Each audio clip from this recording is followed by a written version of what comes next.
And we'll get going right. Welcome, everybody. Good morning. I'm Rachel Carlson. I'm the Senior Advisors for the Government School Program. We'll get started right away at 8 o'clock. So we just ask that you silent your phones now. And please do not move or talk or whisper until the person is done presenting. And then you'll have a time review if you have to go to the restroom or whisper something real quick. Then that would be an appropriate time. Okay. And so we are so grateful that you guys are here to hear about all their hard work. And we will start right at 8 o'clock. So about 2 minutes. Thank you.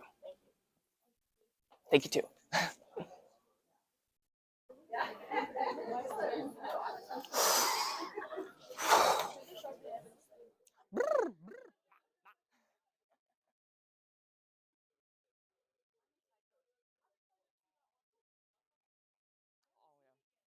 excited for 8:15. Right about when it's over. It'll be the greatest part of the whole thing.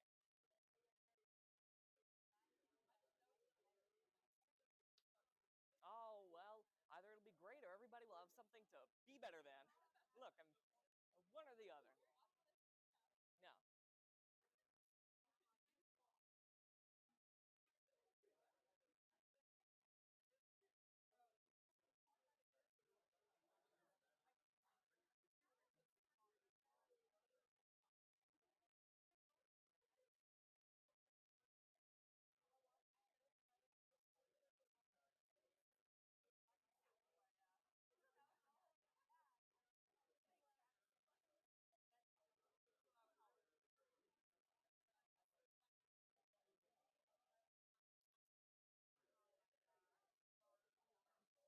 What's harder, this or the monologue?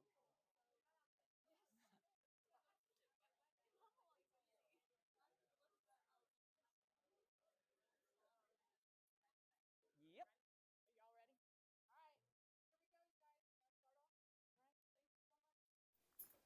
All right. Hello, my name is Michael Clay Jr., and my project focuses on youth in theater.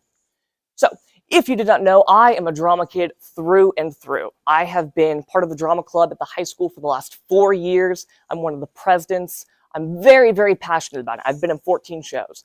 However, I was always very disappointed that I didn't have any theatrical opportunities before I got to high school. There was just nothing around. And so that is what really prompted my project. So this is Mr. Jacob Deloria. He is what started my project. Back in January, he reached out and wanted a theater instructor for a summer theater program in the county. And I jumped at the opportunity because I knew I wanted to do something like that for my governor's school project. And so over the next few months, we talked back and forth about the logistics of the program and things of that nature. And ultimately, the program was every week for 6 weeks, every Tuesday from 5:30 to 7:30 at Orange Elementary School. And we only got 5 kids, which was less than ideal, but they were very, very great kids to work with. They were very passionate and dedicated. And we focused on things like improv, pantomime, script analysis, directing, all of those key theatrical skills. And it was very fun to watch them not only grow as performers, but then grow as friends as well. This is the first picture that I took of them, and you can see they're all very spread out. They're very uncomfortable with how they are.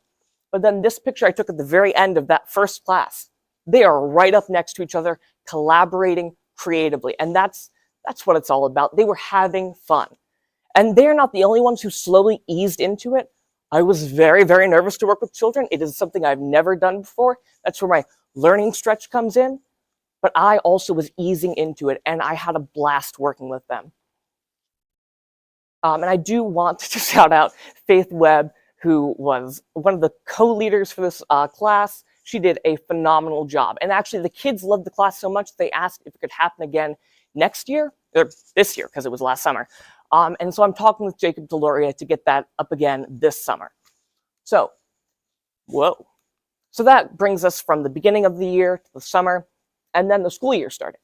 And I had to start my research paper. I didn't know what I wanted to do other than youth and theater. I didn't know how I wanted them to mesh together. So I had a few ideas rattling around in my brain, and then we got to the UVA library trip. And after doing some research, I found that I wanted to focus on the best ways to implement theater in schools.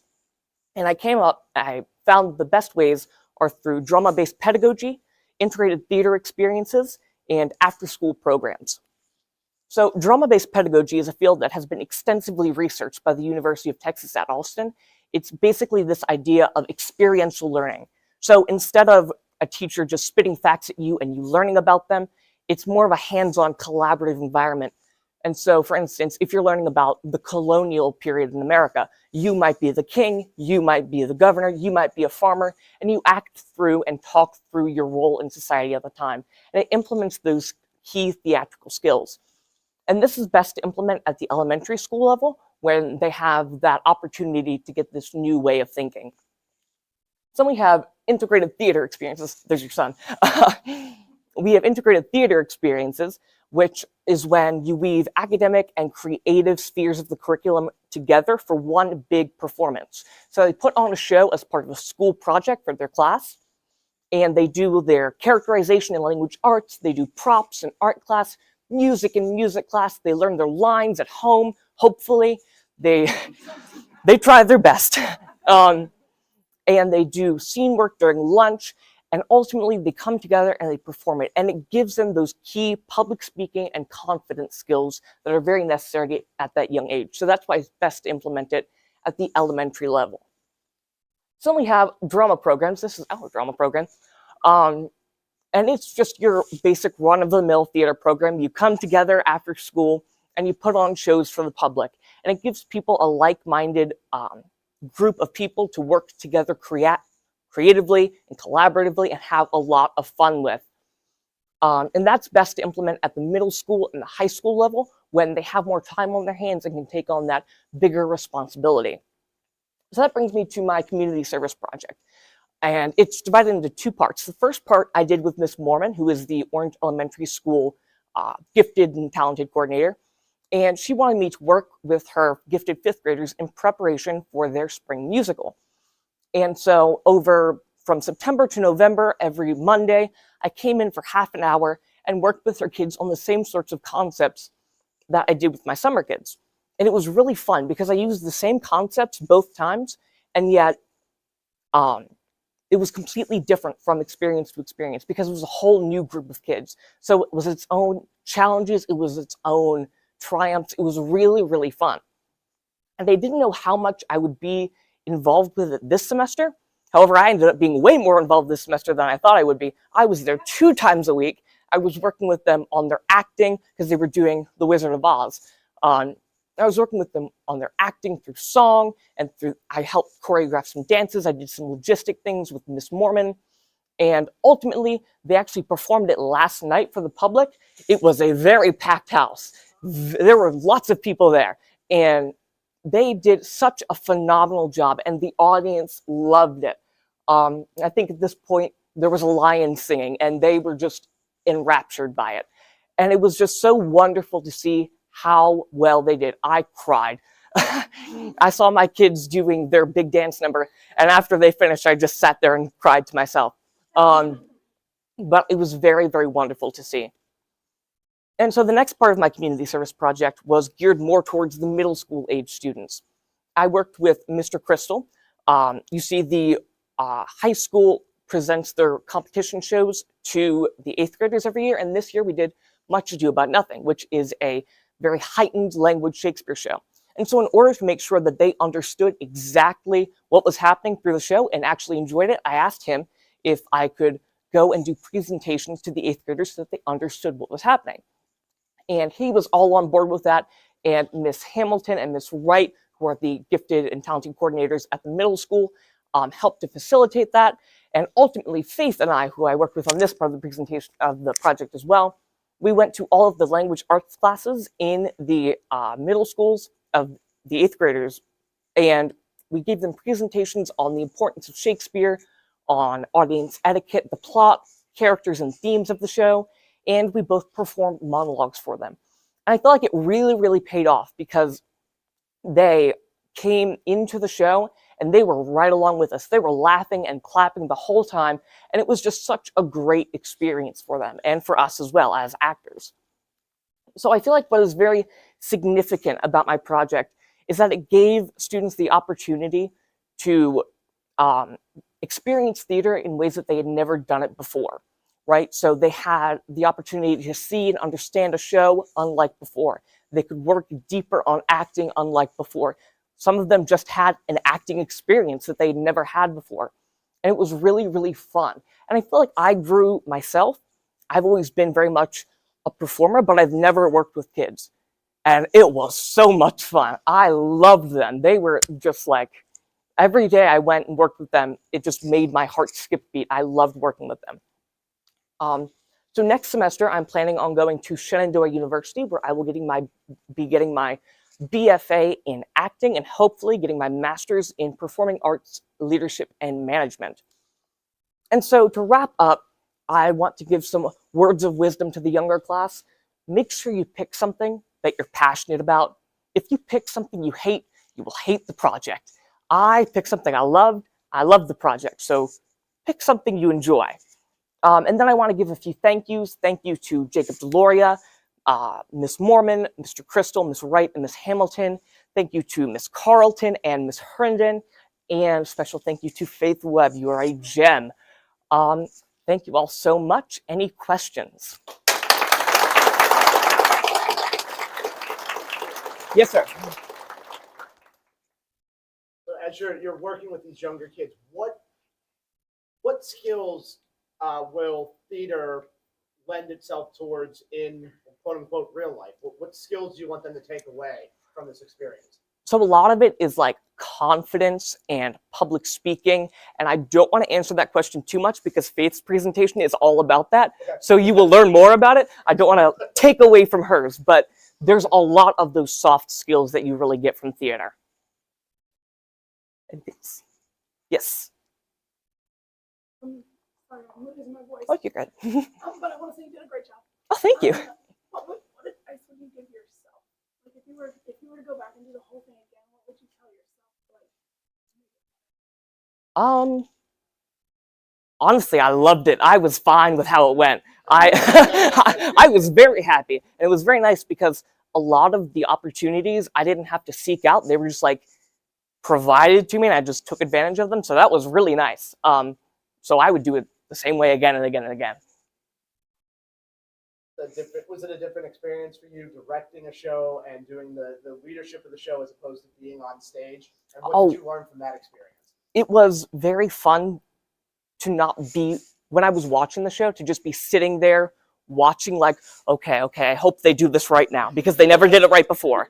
And then like, that was really, really awesome because there's this one character who played the Scarecrow and she could not memorize her lines to save her life. But then we finally performed it for the public and she knew all of them. And I was just like, oh, thank you. So it's a completely different experience. Yes? When you were teaching the kids in the summer, what were their favorite activities? They love doing the improv games. So we started every class with improv because I thought it would like loosen them up and get them ready to work. And there were times where I had to be like, all right, now we have to stop because we have to do actual learning. We have to stop this now. But yeah, definitely improv. Anything else? All right, thank you. Yes. Thank you. Thank you.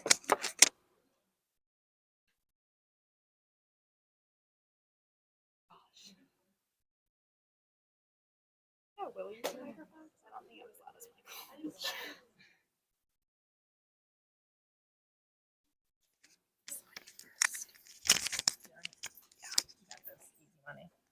Girl calls you into.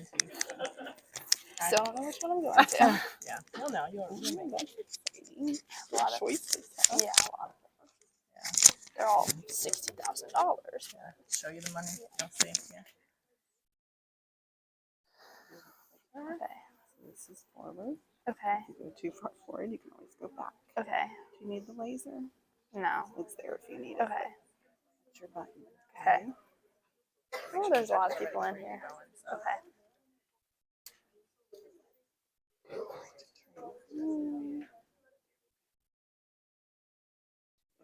Kind of close. Good job. Whenever you're ready. You just want to hear your story. Good. I got it. Yeah. Get anything? Give your brain Okay. some oxygen. Okay. Ready? Yep. You got it. That's good. Good morning, everyone. My name is Grace Murray, and for my senior capstone project, I decided to focus on the importance of proper nutrition for student athletes. I've been an athlete my whole life. I love staying active and keeping my body moving, whether I'm playing sports, lifting weights, hiking, running, all of the above.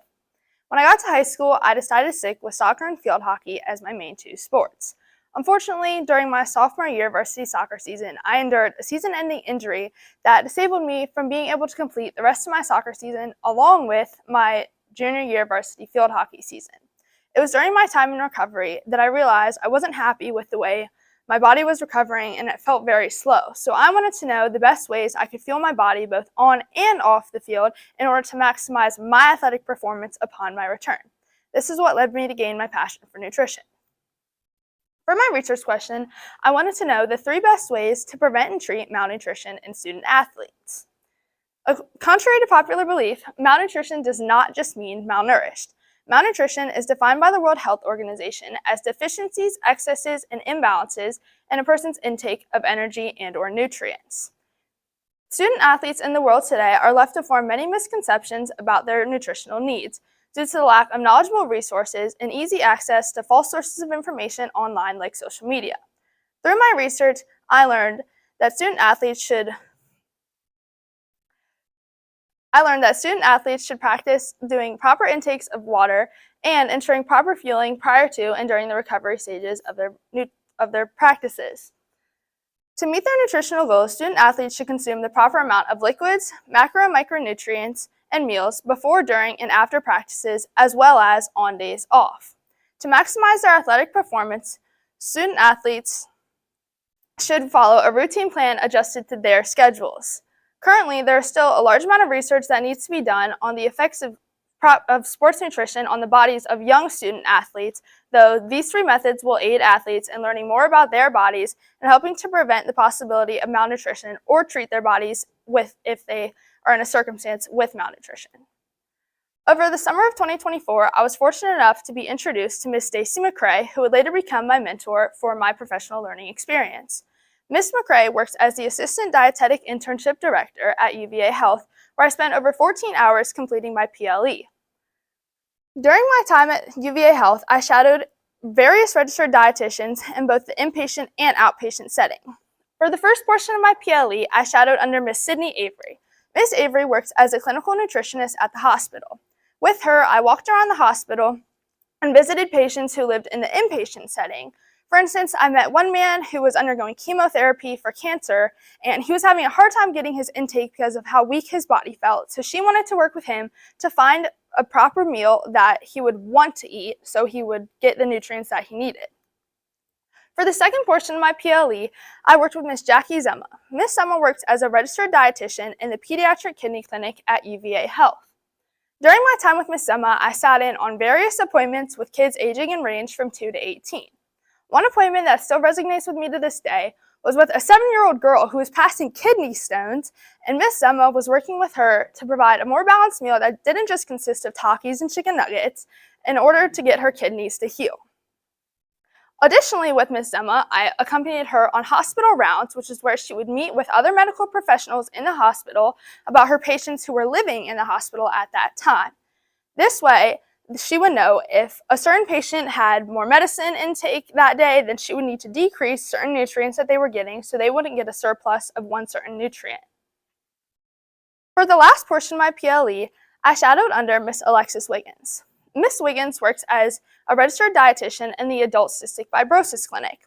I was able to sit in on appointments with various patients.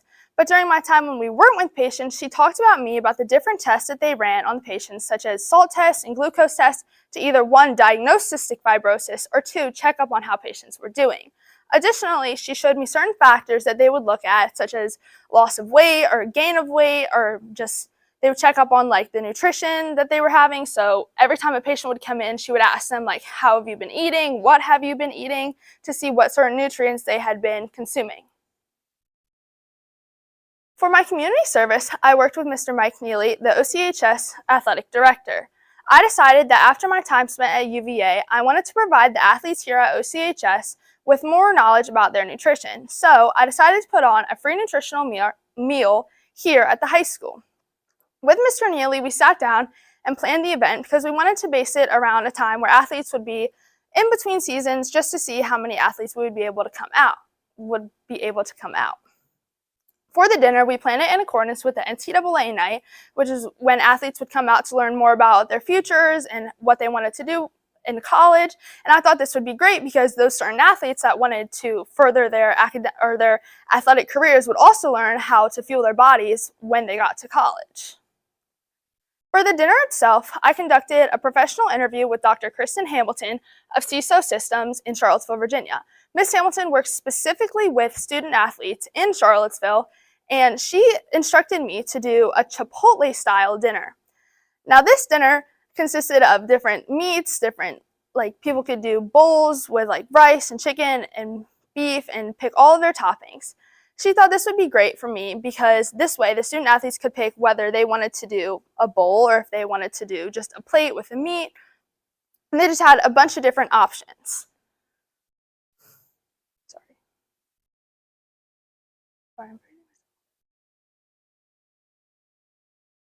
I prepared all the food myself, and I was grateful to receive a donation from a local restaurant in Orange in order to shop for the fresh produce. For my impact on the student athletes, I wanted them to learn the different ways that they could fuel their body both on and off the field, whether they were consuming food just from school or if they could go home and make the meals themselves.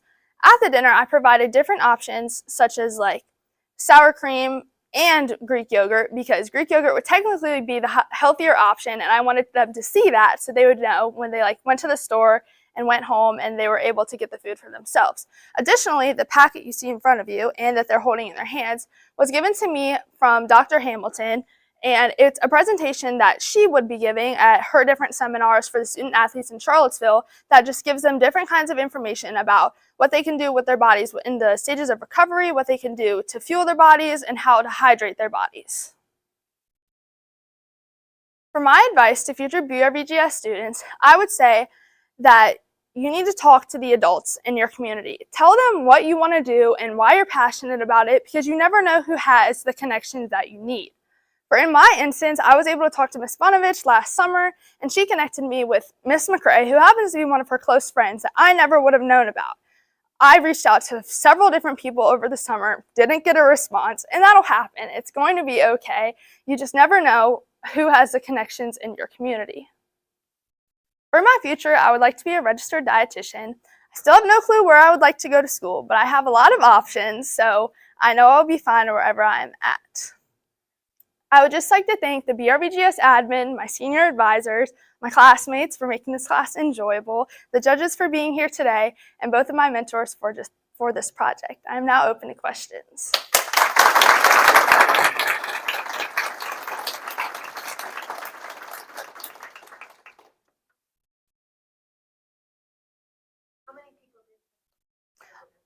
I'd probably say 15. It wasn't as much as I had intended, but also they were able to come up and get seconds, and we also brought little take-home boxes, and they liked that, so they took a lot of food home. If I had to change something about it, I would probably send out an interest form to see if athletes were interested in attending, or maybe get the word out a little bit more. Can you tell us more about how you grew as an athlete through this project? So one thing I did learn about myself is that I can cook. I cooked for all of these people, and as an athlete now, I like to meal prep for myself every week. And my brother, Tommy, takes advantage of my meal prep. So I know now how I can fuel my body to feel better, to get before games, before practices, and what I should be eating. Thank you.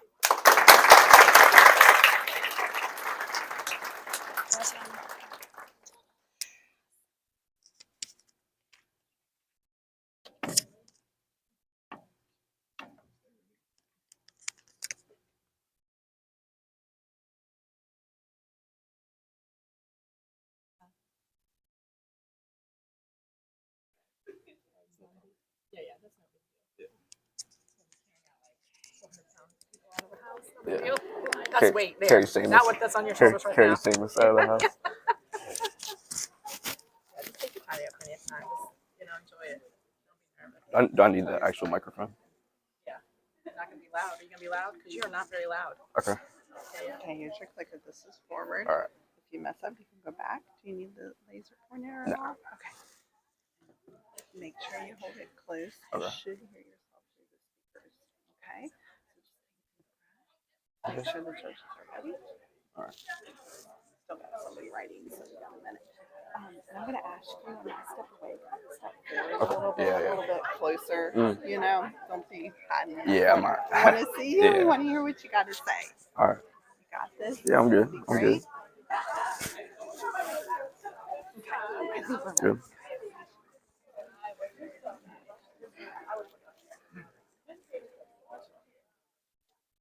Wait till the judges are ready. Are you all ready? Sorry, Pat. Good morning, everyone. My name is Adam Burbrick, and this is my project, Saving Those Who Save You, First Responders Mental Health.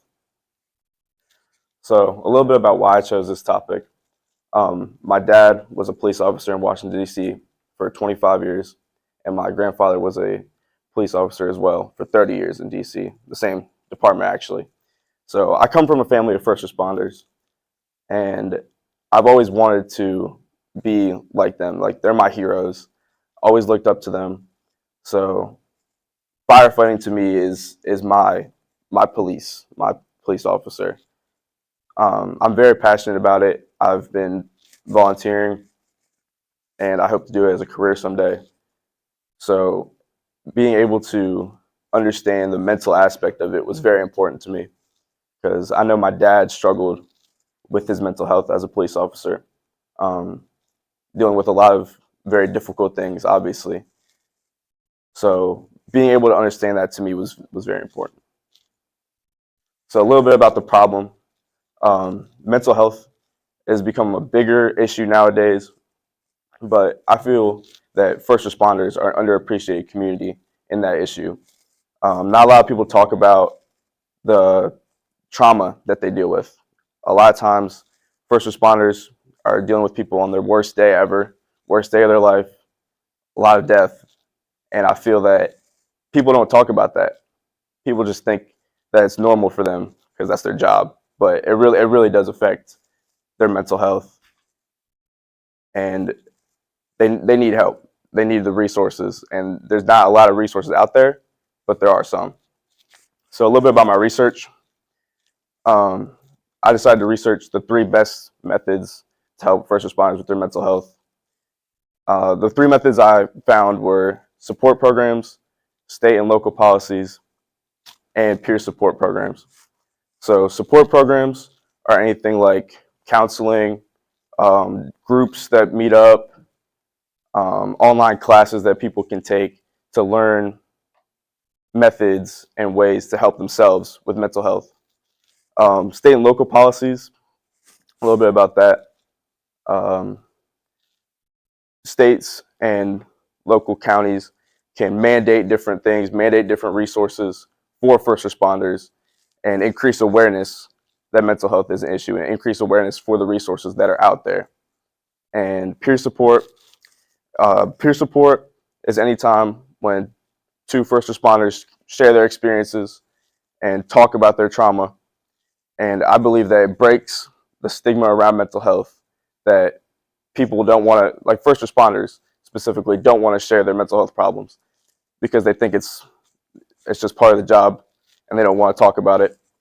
But they should be sharing it because it helps build a stronger community around the first responder group. So a little bit about my internship. I interned at the Volunteer Fire Department here in Orange, Station 23. I interned with my mentor, Whit Jacobs. He was very helpful, very passionate about me learning, very passionate about me learning these skills that will help me later on as a firefighter. Some of the things I did there, I learned how to use hose, how to fire a hose, how to pack it. I learned vehicle extrication, so I was able to get some hands-on experience with a lot of different tools. And I also learned about the 911 center. So I got to tour that. I learned kind of how it operates, and I think that was very helpful for me, so I can understand how that works and how it will impact me as a first responder. And then my community service. So I've been volunteering at Lake of the Woods for a little while now, and I've been talking with a lot of the members there about mental health. So kind of that peer support that I talked about before. So I'm kind of learning about the different things they've been through, how they deal with it. And I've also been learning skills there and training with them. So my impact I hope to build a strong community at the Lake of the Woods Fire Department. I hope that I can open the members there up to sharing their mental health experiences with not only just me, but other firefighters as well. I hope that they can take it back to their career stations where they work and share these with more firefighters and create more awareness in the community about mental health. And then a little bit about some of the things I learned about myself doing this project. Procrastination, very big issue for me. I have terrible time management skills, but I have been able to learn that I need to work on that when I go to college. So this has definitely prepared me for next year when I go to college. And then another skill that I need to work on is communication. Communicating with my teachers, my mentors. Communication is key, and that's definitely a piece of advice I would give to any upcoming juniors in government school that are going to work on this project next year. Some things I wish I did differently during this project. I wish I just would have got more time in my internship in community service, just learn more, do more. I also wish I would have. I also wish I would have managed my time better. That way, I could have gotten more chances to go to my internship or work on my community service. And then my future, I plan on going to JMU for the next 4 years and studying civil engineering. And then after that, I hope to be a career firefighter somewhere. I was thinking somewhere Stafford, Spotsylvania. I chose civil engineering because I feel that it kind of goes hand in hand with firefighting. Learning about how structures are made, learning about construction in general will help me understand where I'm going in the structure to fight fire. And then I would like to thank Ms. Carlton, Ms. Herndon, my great advisors. They've helped me so much through this. I would like to thank the judges for being here.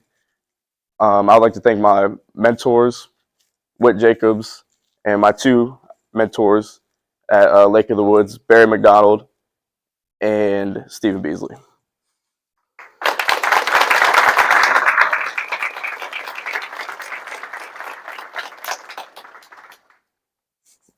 You mentioned the stigma of mental health, especially surrounding first responders. Can you talk a little bit more about what ways that we can break that down, society can break that down a little bit, especially for the first responders? Yeah, so I think peer support is the biggest way. Just being able to talk about it is the real issue. A lot of people don't talk about it, so having the opportunity and being comfortable enough to talk about it is really the first step. Yes. And for building community in Lake of the Woods. So I'm going to continue to be meeting with the members there, and I hope that I can raise more awareness among the department, and I hope eventually I can maybe advocate for some resources to be brought there as well. So I know the Lake of the Woods Fire Department does like days where they'll have all the fire trucks out and like kids can come and see the fire trucks and talk to the firefighters. Would you ever consider like talking to the kids about like the real life aspects of being a firefighter and kind of what comes with it, not just all the putting out fires? Yeah, that definitely is an option, but it would be kind of difficult to tell kids that. Maybe like high school students would be more suited to that kind of topic.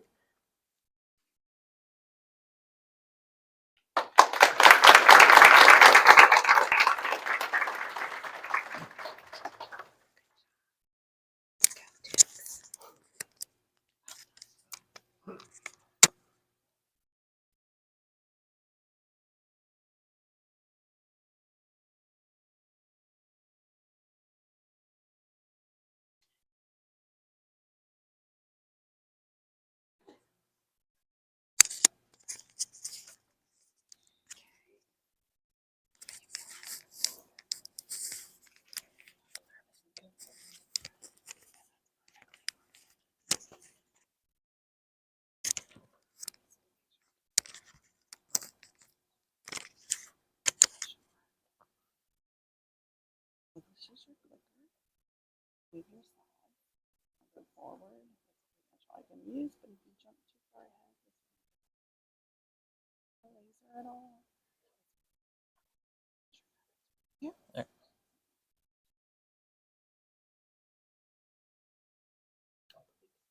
You want to hear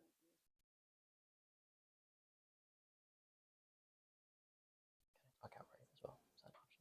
Can I talk outright without the microphone? Is that also an Would option? you rather do it? You just have to be sure it was projecting without the microphone. We'll try it for a second. Yeah.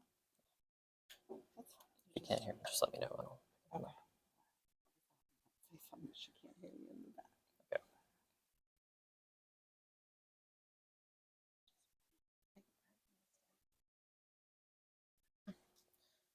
Okay. Good morning, everyone. Can you all hear me all right? Awesome. My name is Dylan Mahler, and my project is on car crashes and how we can reduce the impact that they have.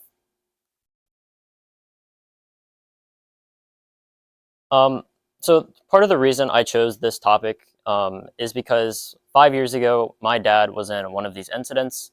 It happened around Ruckersville. He was just trying to get into a pull away from the highway, and he was hit going about 40 miles an hour from a Comcast truck.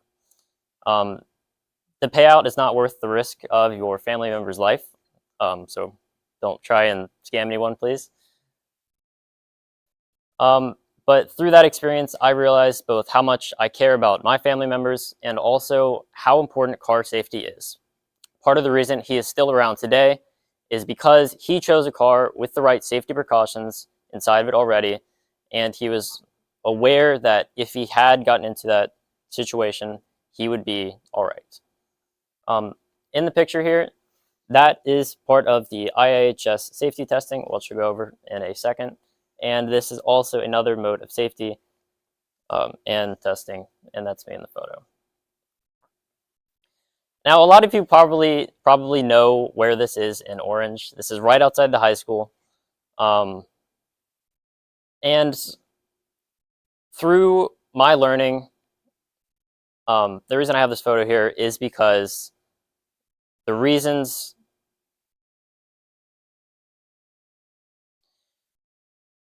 the best ways that I found during my research to prevent car crashes was, one, to inform drivers of how dangerous cars can be. So hopefully they will be safer on the road, because the number one cause of car crashes in America is through driving under the influence or alcoholic driving.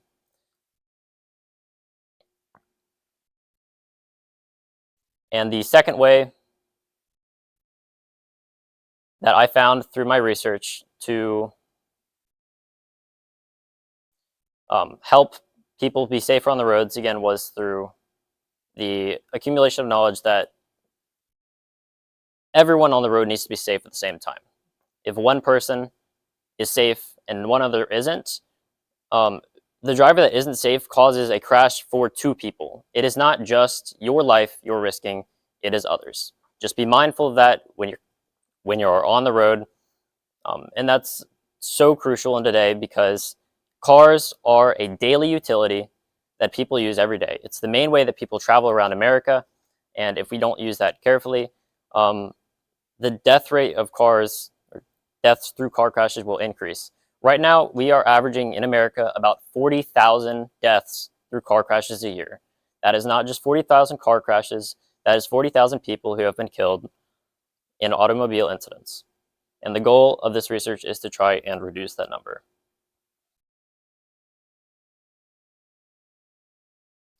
And how I pursued the way to reduce the number of car crashes, incidents, and deaths was through interning at IIHS. IIHS stands for the Insurance Institute for Highway Safety. It is located in Ruckersville, and if any of you have been out there, it is the big white dome over to your right as you're coming in. That is my mentor, Becky Mueller. She is a senior technician at IIHS, and she helped me a lot through the project, for which I am very appreciative.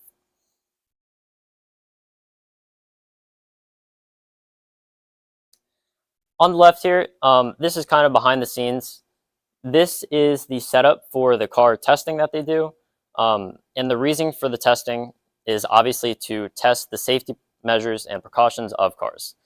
Your cars have built-in tools such as airbags, obviously the necessary things like turn signal, steering wheel, and whatnot. But the safety features include how the car is designed structurally. And the way that they have it like this in the side frames is because that when the car is hit, it is designed to take the force so you don't take the force. This is called the A pillar on the car. It is right by the driver's windshield.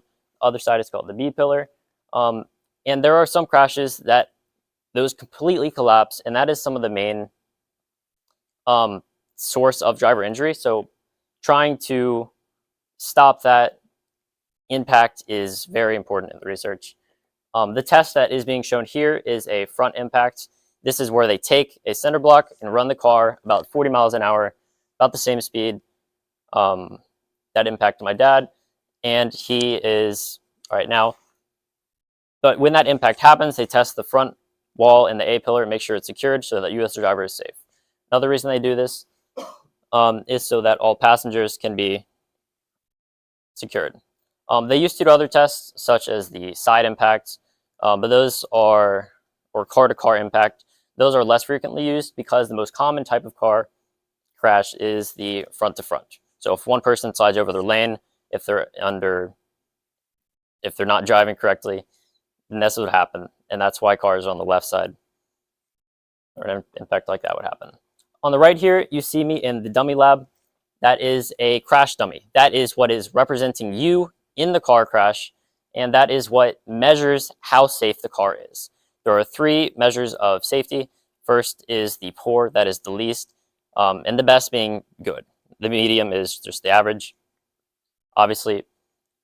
And on the IIHS website, which is iihs.org, you can see what type of car you have and then what its ratings are. A good rating means that you will most likely be protected in the scenario. And a poor rating means you probably shouldn't get that car. This is kind of a closer look into the dummies. The dummies paint is painted that way so that they can tell where the head impacts the driver, or where the head impacts the siding and how the airbags go, so that they can measure how safe and the impacts that you would feel in the car. And hopefully the goal is to reduce that. And on the right is one of my favorite photos I took there, just hanging out with the car seats.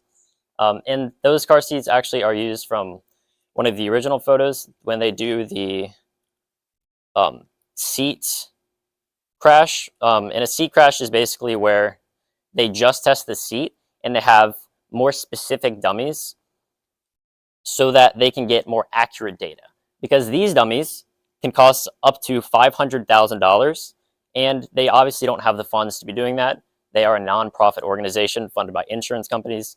And you know, insurance companies care about you because they don't want to pay out money. So for my community service aspect, I worked with Mr. Adam Oots. There was a lot of trials and tribulations trying to get this to work.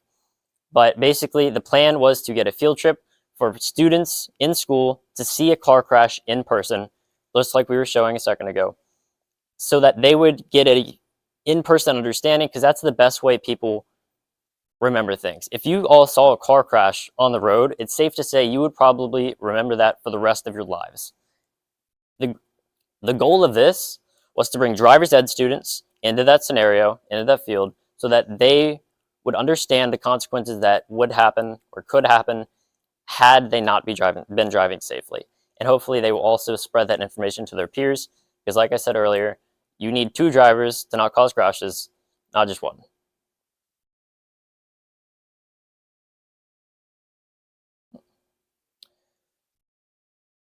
I believe that this field is significant because cars are used every day, as we said. The safety of those cars is crucial for the safety of human beings. And I believe that spreading the information, as I said earlier, is one of the best ways to keep everyone safe. And by doing this and showing students how things can happen. Hopefully they will spread the information that they receive from this and will give it to their peers. I do not have a picture from the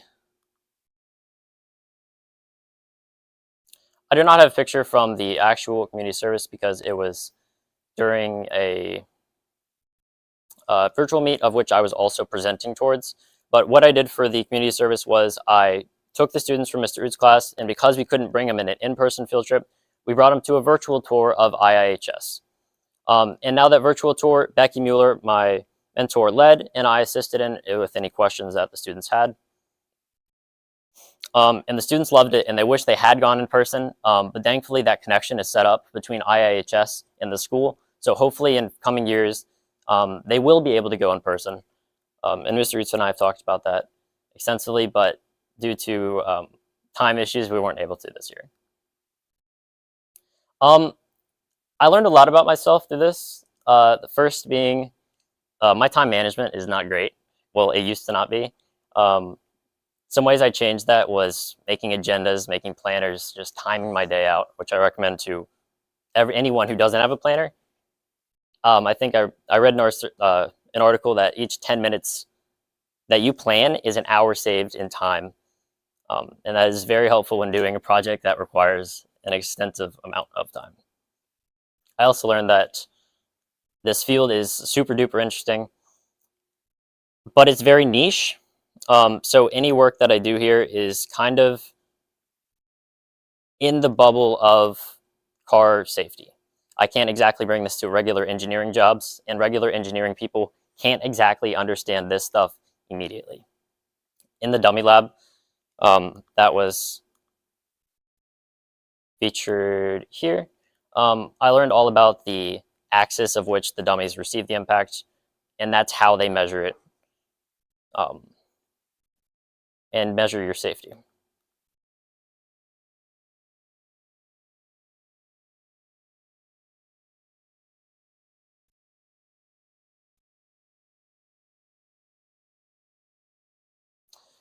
Advice for up-and-coming seniors: use your time wisely. And again, I recommend making a planner.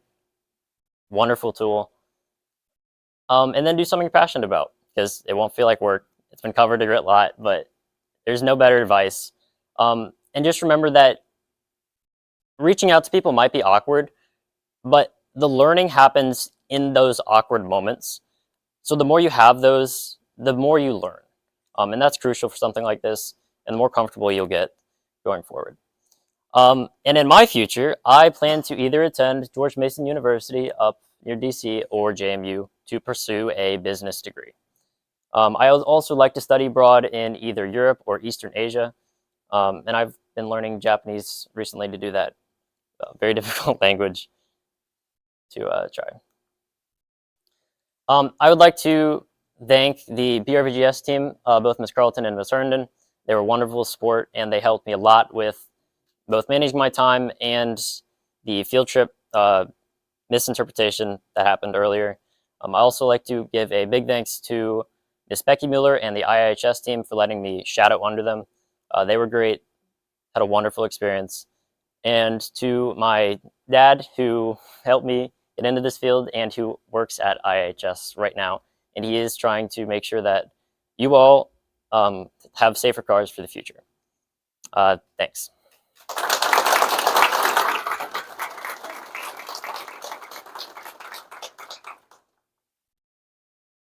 Questions? If you did this all over, what would you do? If I had to do this all over again, I would immediately make a planner. I had the contact with Becky since last January, and it was really helpful to start early, which I did, but starting over again, it's so crucial to manage your time here just because you're going to have your classes, and then you have Blue Ridge, and Blue Ridge is a class, but it requires more thought than a regular class, so you got to plan for that mentally. Are there any other questions? Yes. Do you think your research could impact how the fire service responds to fire accident calls? Absolutely. I think they would also help with the trauma, because with safer cars becomes less injured individuals. And as you were talking about, there would be less deaths. Recently, there have also been research that more driver education would also help reduce crashes. But yes, the research at IIHS definitely would help first responders because there will be reduced crashes. Sorry, I know that you guys are about to leave. Some of you guys are about to leave because the bell's about to ring. Time? So yeah. So Okay. yeah, they can still ask questions. I just want you to know that the bell's about to ring. Okay, I'm not gonna be So miffed. if anybody's got to leave in that time, feel free to like move around, grab your stuff. I know the bell's about to ring. Miss Houghton?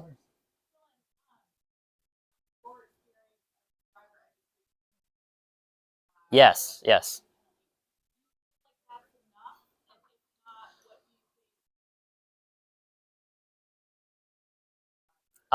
I did some extensive research on this.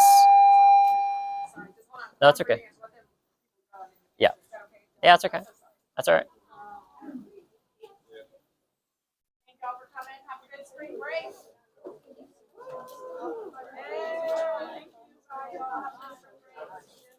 Bye, thank y'all for coming. See you later. Bye, y'all. Have a good spring break. Oh yeah, come back. Let me know if you need anything. Bye. Have a great break.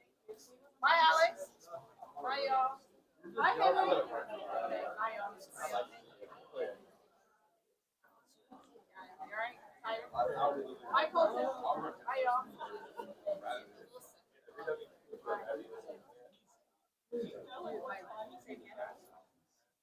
My room is locked.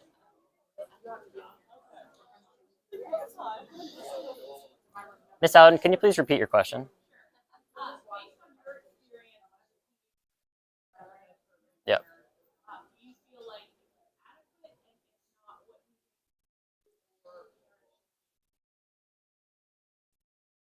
So there's a little, I'm not sure if it's a little known, but it's not a common fact that people know, but different states have different regulatory practices for driving, and it's found that the more extensive those practices, the safer drivers become in the future and the less crashes that happen.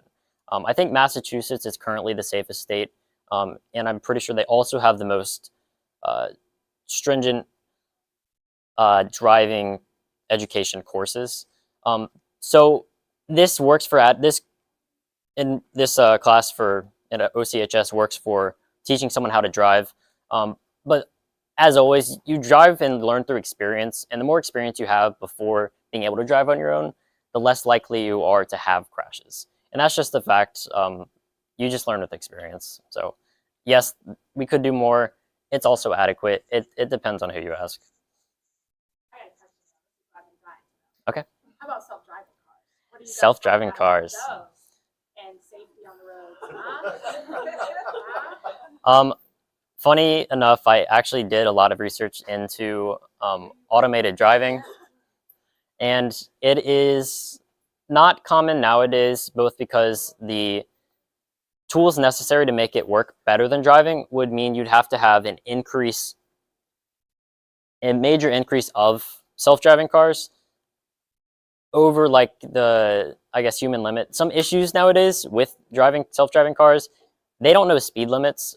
In China, people have tried to use Teslas, and this one driver picked up 5 tickets because the Tesla didn't know the road rules. So they'd have to do a lot more work on that, but it's out there. I don't recommend it.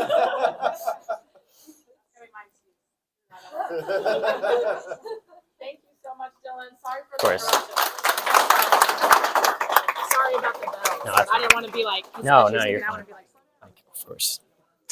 all right, we're gonna take a break because we got people moving in and out, and judges, I'm sure, need a break to move a minute. Sorry, thank you. Sorry,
too far, you need to go back. That's your back button. Gotcha. If you want a laser, that's up there. Okay, thank you so much. I'm I'm okay. Yes, I'm okay.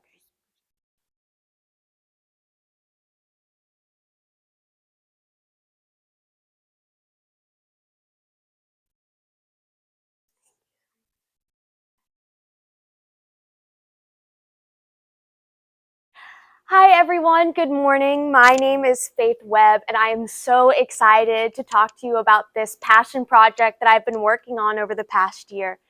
For some context, I am also one of the co-presidents of the Orange County High School Drama Department, and I've been involved with theater and numerous other fine arts programs over my 4 years in high school. And these programs have been so deeply impactful on me.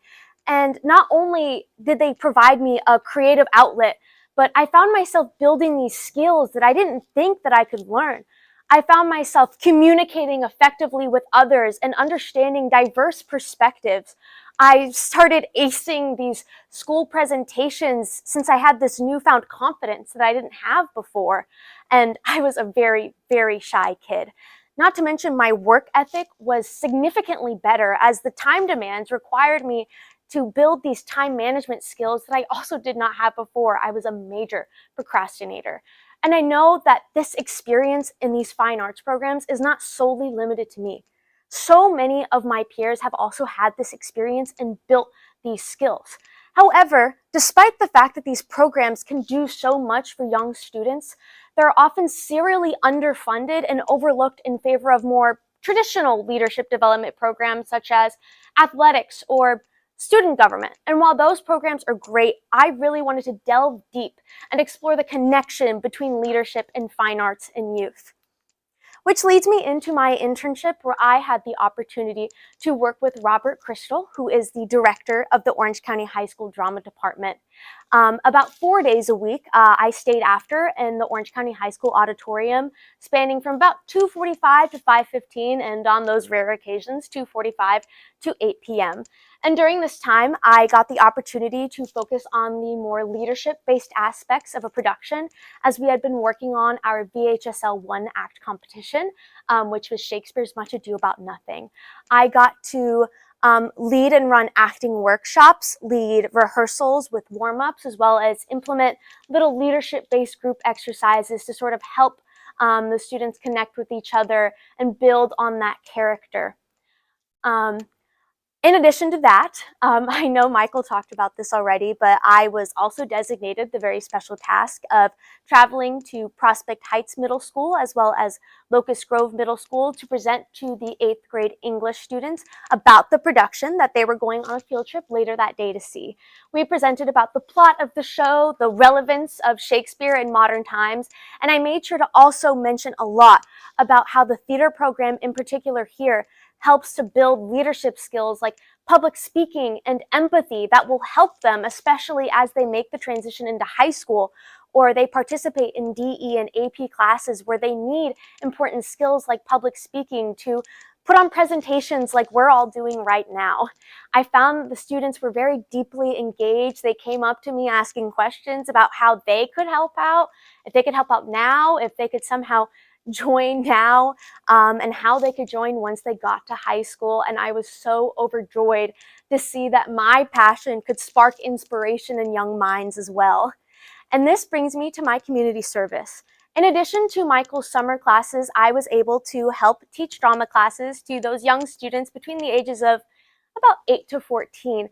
And as I was teaching these classes, I really had an opportunity to reflect and think about how when I was younger and I had all this passion and this desire to build skills for the rest of my life, how much I would love to have a program like that to build those skills in an environment where I felt safe and was happy and passionate.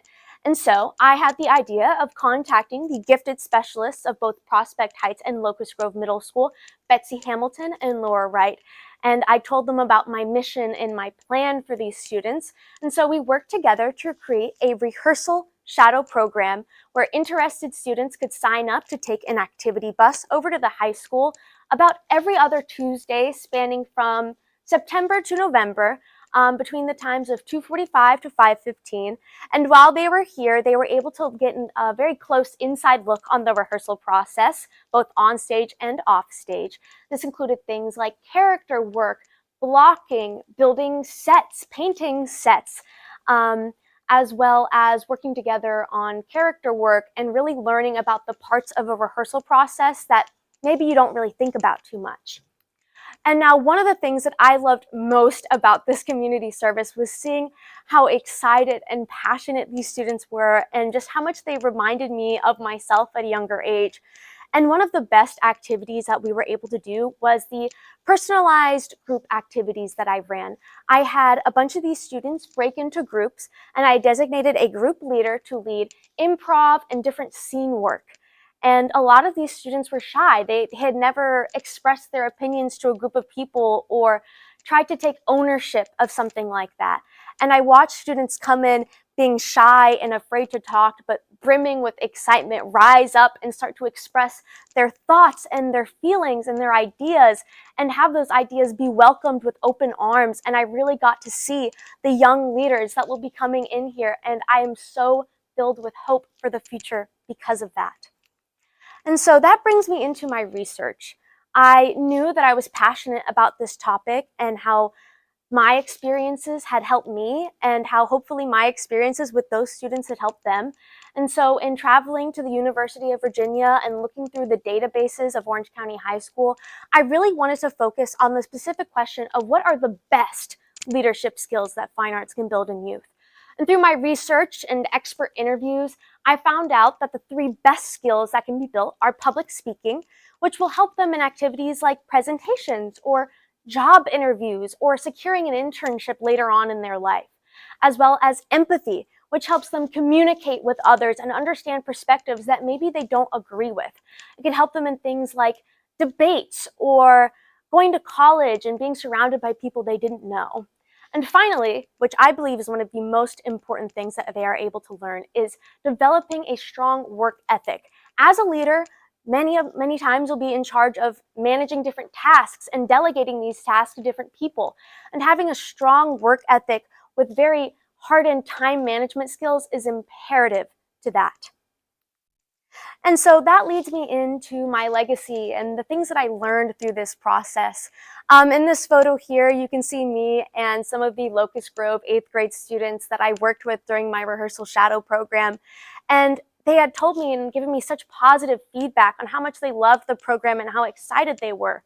And I didn't want that experience to just be limited to the high school.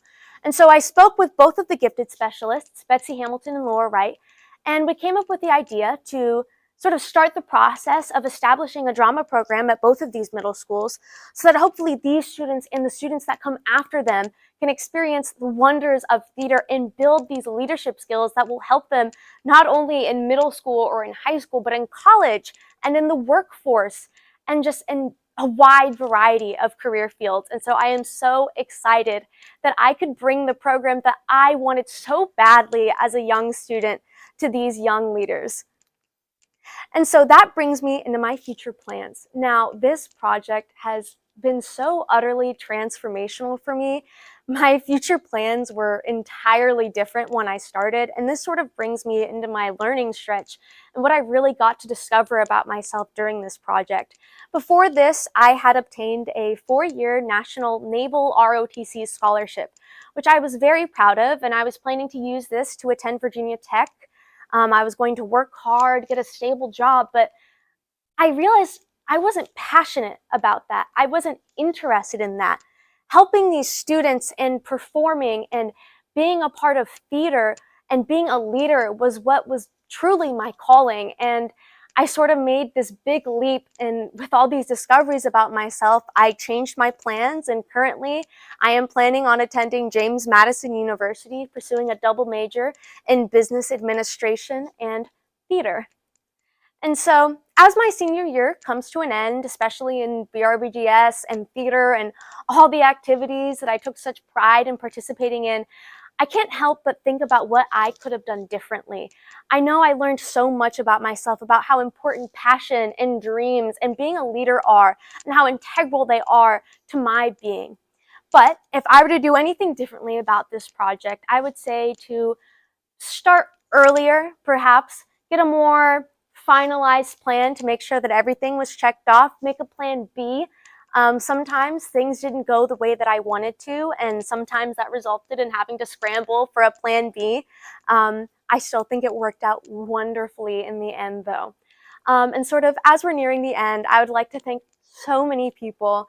I'd especially like to thank Robert Crystal, the director, for allowing me to mentor under him and giving me such valuable lessons in both fine arts and leadership. I'd like to thank Mr. Beck for being such an integral part of the drama program. Some of the most exponential leadership growth I noticed was in the crew leads.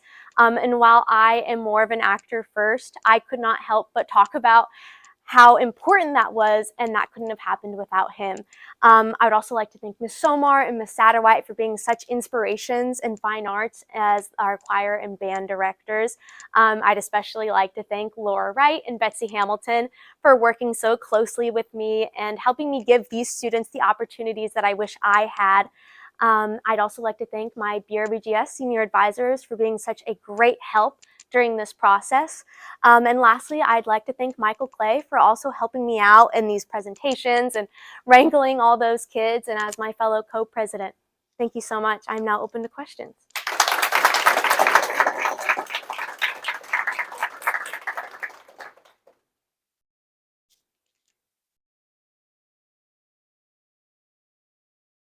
Yeah.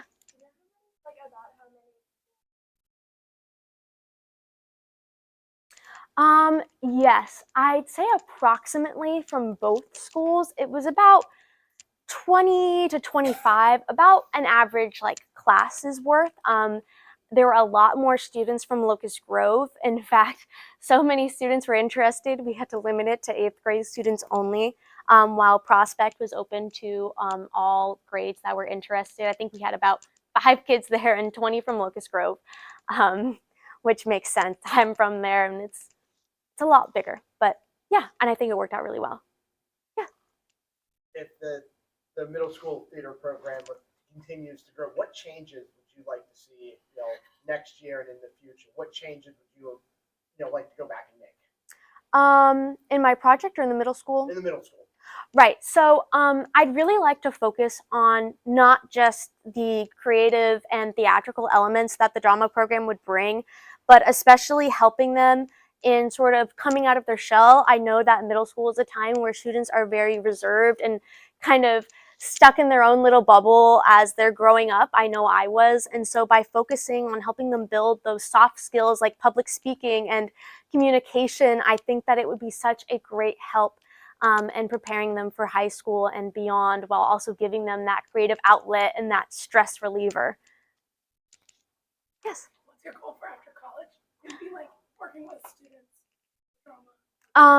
That is something I would love to do. My current goal is to hopefully pursue a career in acting. However, I'm aware of the logistics of that, which is why I pursued a double major in business administration, perhaps accounting. That way I would be able to work closely with theaters as well, with maybe a more stable income. And I could sort of pass on the lessons that I've learned during my time while pursuing my dreams and my passions as well. Yes? While you were at the middle school, did you have the chance to, like, when you were giving the presentations to the classes, like language arts classes, did you have the chance to talk to any of the teachers about kind of like taking on a role as like a performing arts like director at the middle school since you want to build the program? I didn't get to talk about being the director per se. However, there were a lot of teachers that were very interested. One of the teachers in particular that I presented for at Locust Grove was a huge Shakespeare fan, and she was so happy to see that there were young students that were interested in Shakespeare and interested in drama and theater and wanting to participate in that. So I think she would be a great help and would love to help out with that program. She's also working closely with the gifted advisors there, as well as I, to sort of make sure that this program can be a positive experience for all of the students. Yes?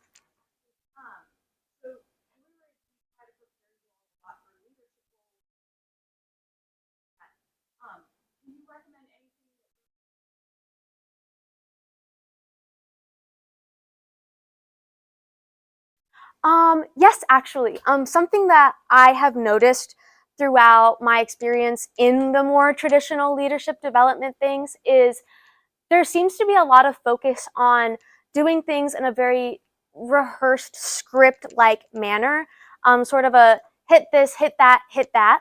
And I think that as a leader, we should focus more on talking about empathy and understanding the needs of the people that you might be leading. It allows you to connect with people because even though you might be pursuing these leadership positions, you are just a person like everyone else, and allowing yourself to connect with those people, I think, is really what makes a leader. That's especially what I've learned in my time in theater. Even though there are set leaders in the production, without the people that are being led, that production wouldn't happen. And so it's a team effort, and I think that that aspect of leadership, the collaboration and the teamwork, I would love for that to be touched on and explored a lot more.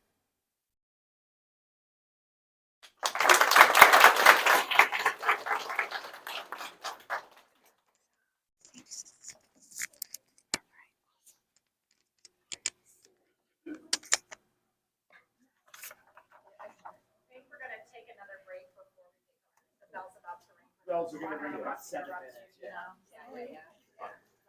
So we probably won't get going until about 9:30-ish. Because I know this second block is coming in, so everybody feel free to move around, talk. Thanks, y'all.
We get to sign you. We're going to get a few additional classes coming before, just like another minute or two, okay, Aiden? Just to make sure you don't get interrupted. Actually, then let me wait.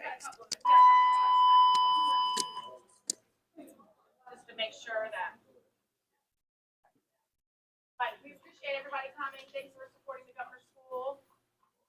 And so when people are presenting, we just ask for you just to chill and be quiet and listen, and then we'll have a break after each presenter. So then if you have to move or talk or go to the restroom, please do at that time. So, but we'll give it like another minute or two.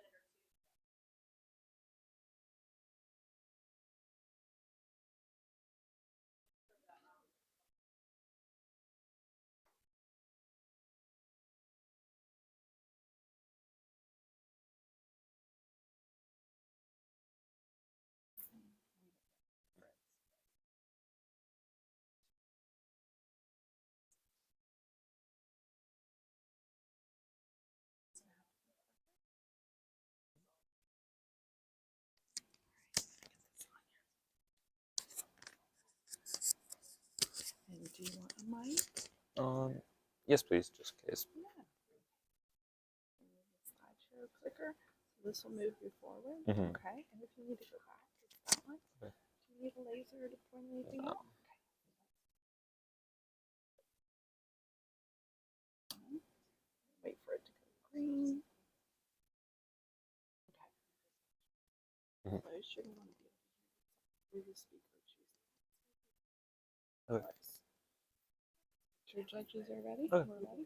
You start. Hmm? Okay, you got this.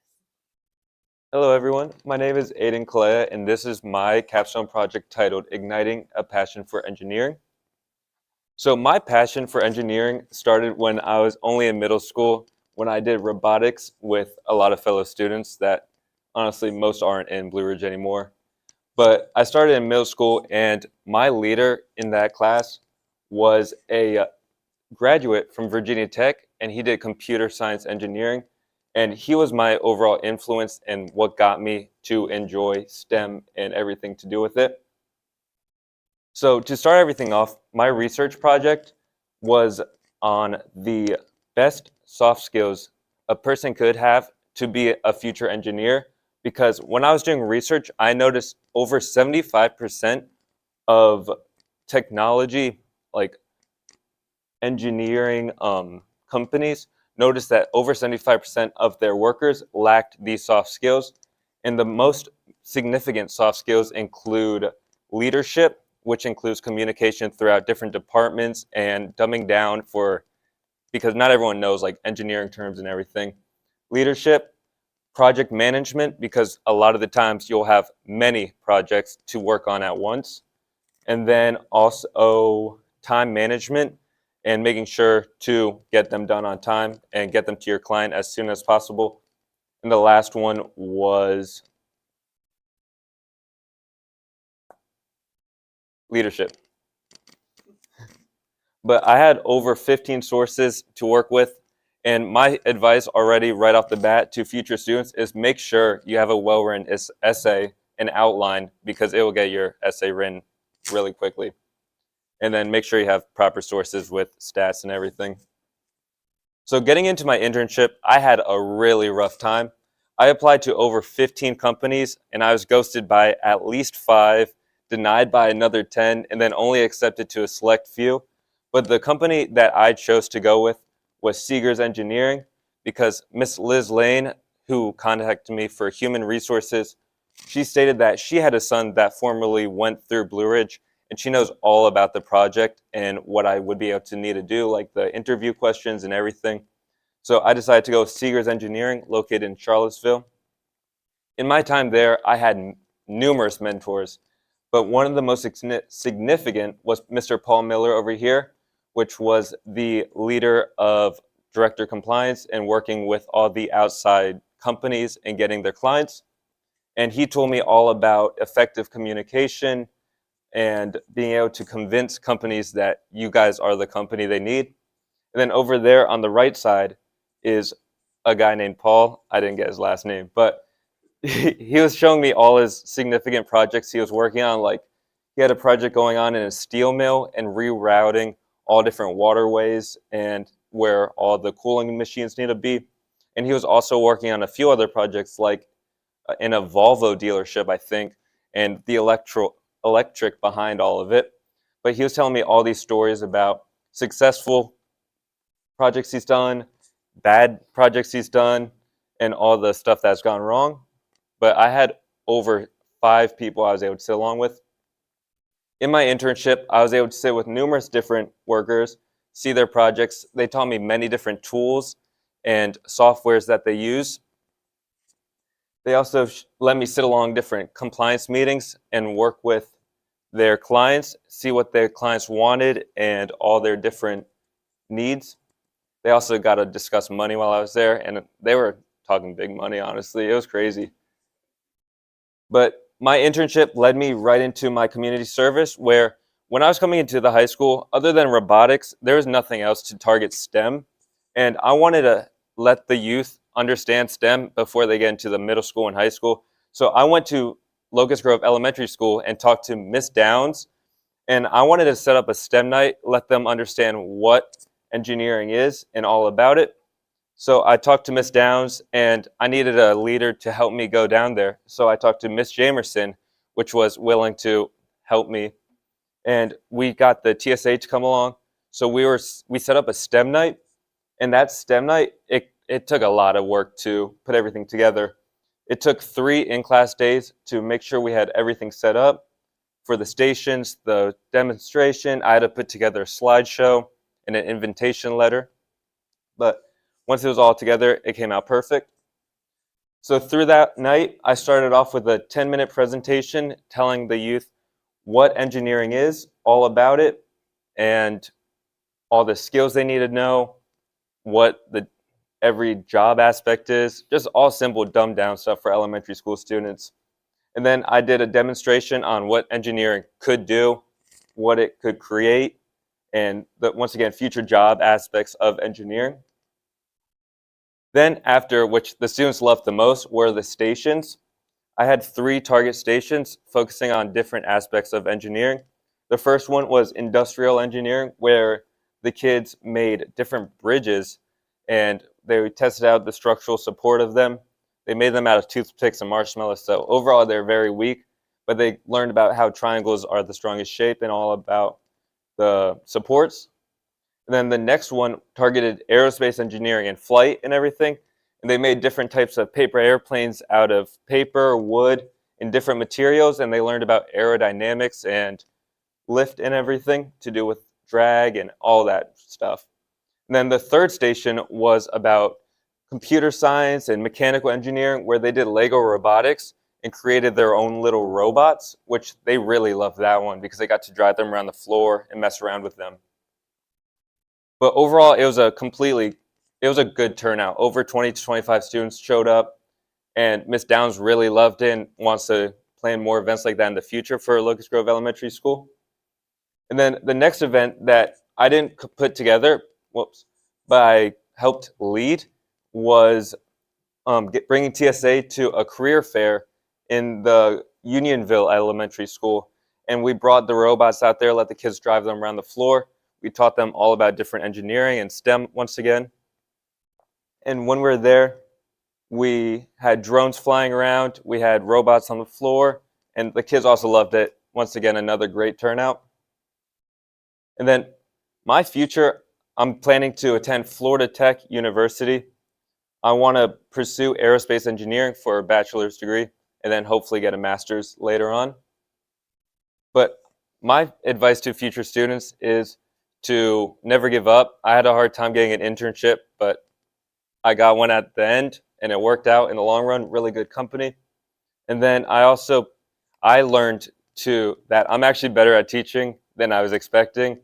I never knew that it was honestly easy to teach kids if you just answer their questions because they have a lot of random questions here and there.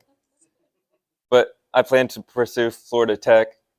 And then I want to say thank you to Miss Carlton and Miss Herndon for pushing me through those days that I really didn't want to get anything done. And then I want to thank Miss Liz Lane for connecting me with Seegers Engineering.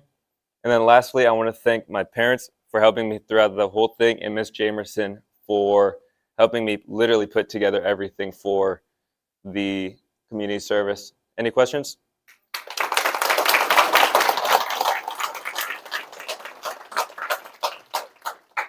Yes. I mean, obviously, we don't offer like 100% engineering style classes here at OCHS, Mhm. but what classes have you taken here that have kind of helped you with this engineering background? What classes would you recommend taking? I definitely recommend the intro to tech foundations, and tech transfer, all those tech classes, engineering drawing.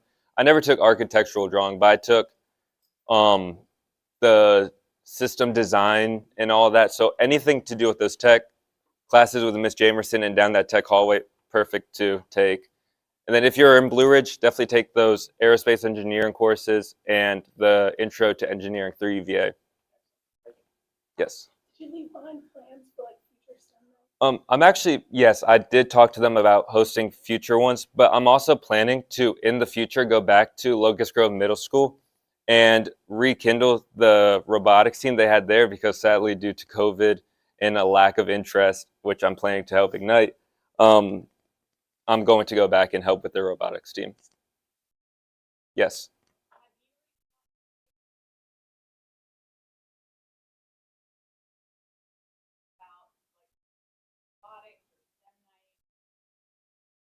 Mhm.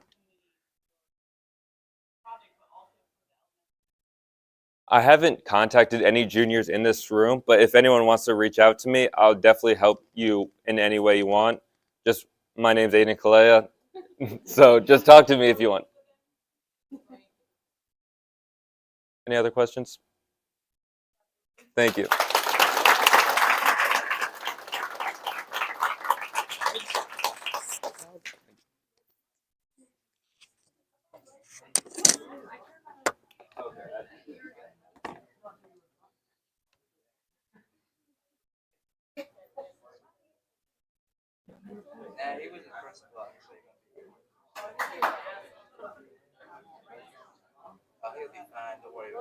I'll show them online then. Blake, come on over. Let me put this on you. Gotcha. How you doing? Good on you? I'm good. Splendid. You ready for this? Ready than never, actually. Ready as you can be, right? Yep. All right. That's what we want to hear. Okay, let me give you your slideshow cover. Okay. So this is forward, and this is back. Okay. You need to go back. There's a laser here if you want it. Okay. Point at the screen, but I'm definitely going to use it. okay. Yeah. Yeah, You for ready sure. to use the laser? Okay, great. Yeah, let's see if it works there. Try it out. This one up top. There it is. Okay. I'm Okay. definitely going to use that. All right. Let me get on. I'm going to definitely use it. You're gonna use the laser? Yeah, for sure. Okay. Yeah. Yeah, that'll help your presentation out. We're gonna give the judges a minute and make sure they're done. Can you teach me how that thing works on and off, by the way? This works. Yeah. We're gonna leave this on. Yep. We're just gonna leave it on the whole time. Okay, But so you then do it's want to have it pretty close to your mouth. very close? About this close. Okay. So you can hear yourself through the Okay. speakers. So it may feel a little weird, but you Yeah. do want to be able to hear yourself through the speakers. Got you. Okay? Yeah. Yep. So just take your time. Okay. No rush. Just breathe. We don't Okay. know your presentation, so if you Okay. forget anything, we don't know the difference. That's right? you.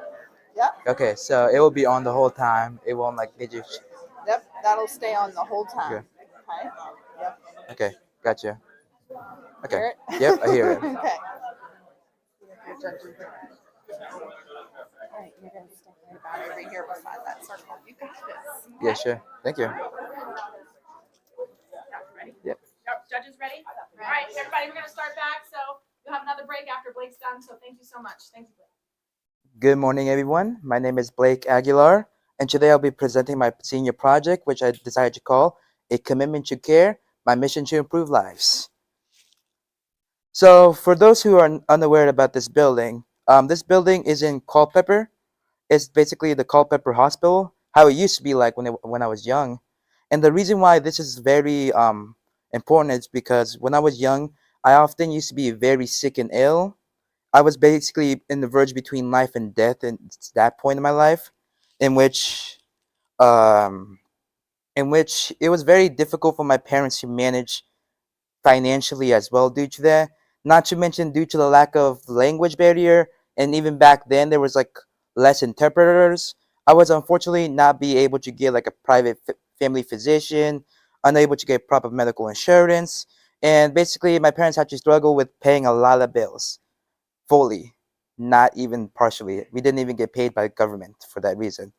So for this reason, this is why I was inspired to make this, because I feel like many low-income people, especially in rural area, suffer with this type of same predicament, paying too much than they are able to handle. Meaning some of them had to pay for loans and all that such. And I feel like I wanted to make a difference with that. So as you can see from this picture, my research question was, how can what are the best ways to improve rural low-income families to get access to healthcare? Now, what I mean by healthcare, I don't mean like um, Medicaid and all that such, because healthcare can be more than that. What I mean is like, how can we help improve like clinicals, like get more facilities around those areas? For example, you look at this picture right here, the brown ones in here, it basically means before closure, stating that they're basically hospitals that before they close. And the green ones are basically afterwards, after they close. For inpatient care, back then in 2012, it was only 3.4 miles away from basically any rural areas. And now, due after closure after 2018, it's now 23.9 miles to get to the closest ER. Especially in alcohol and drug misuse treatment, it used to be 5.5, but now it's 44.6 miles.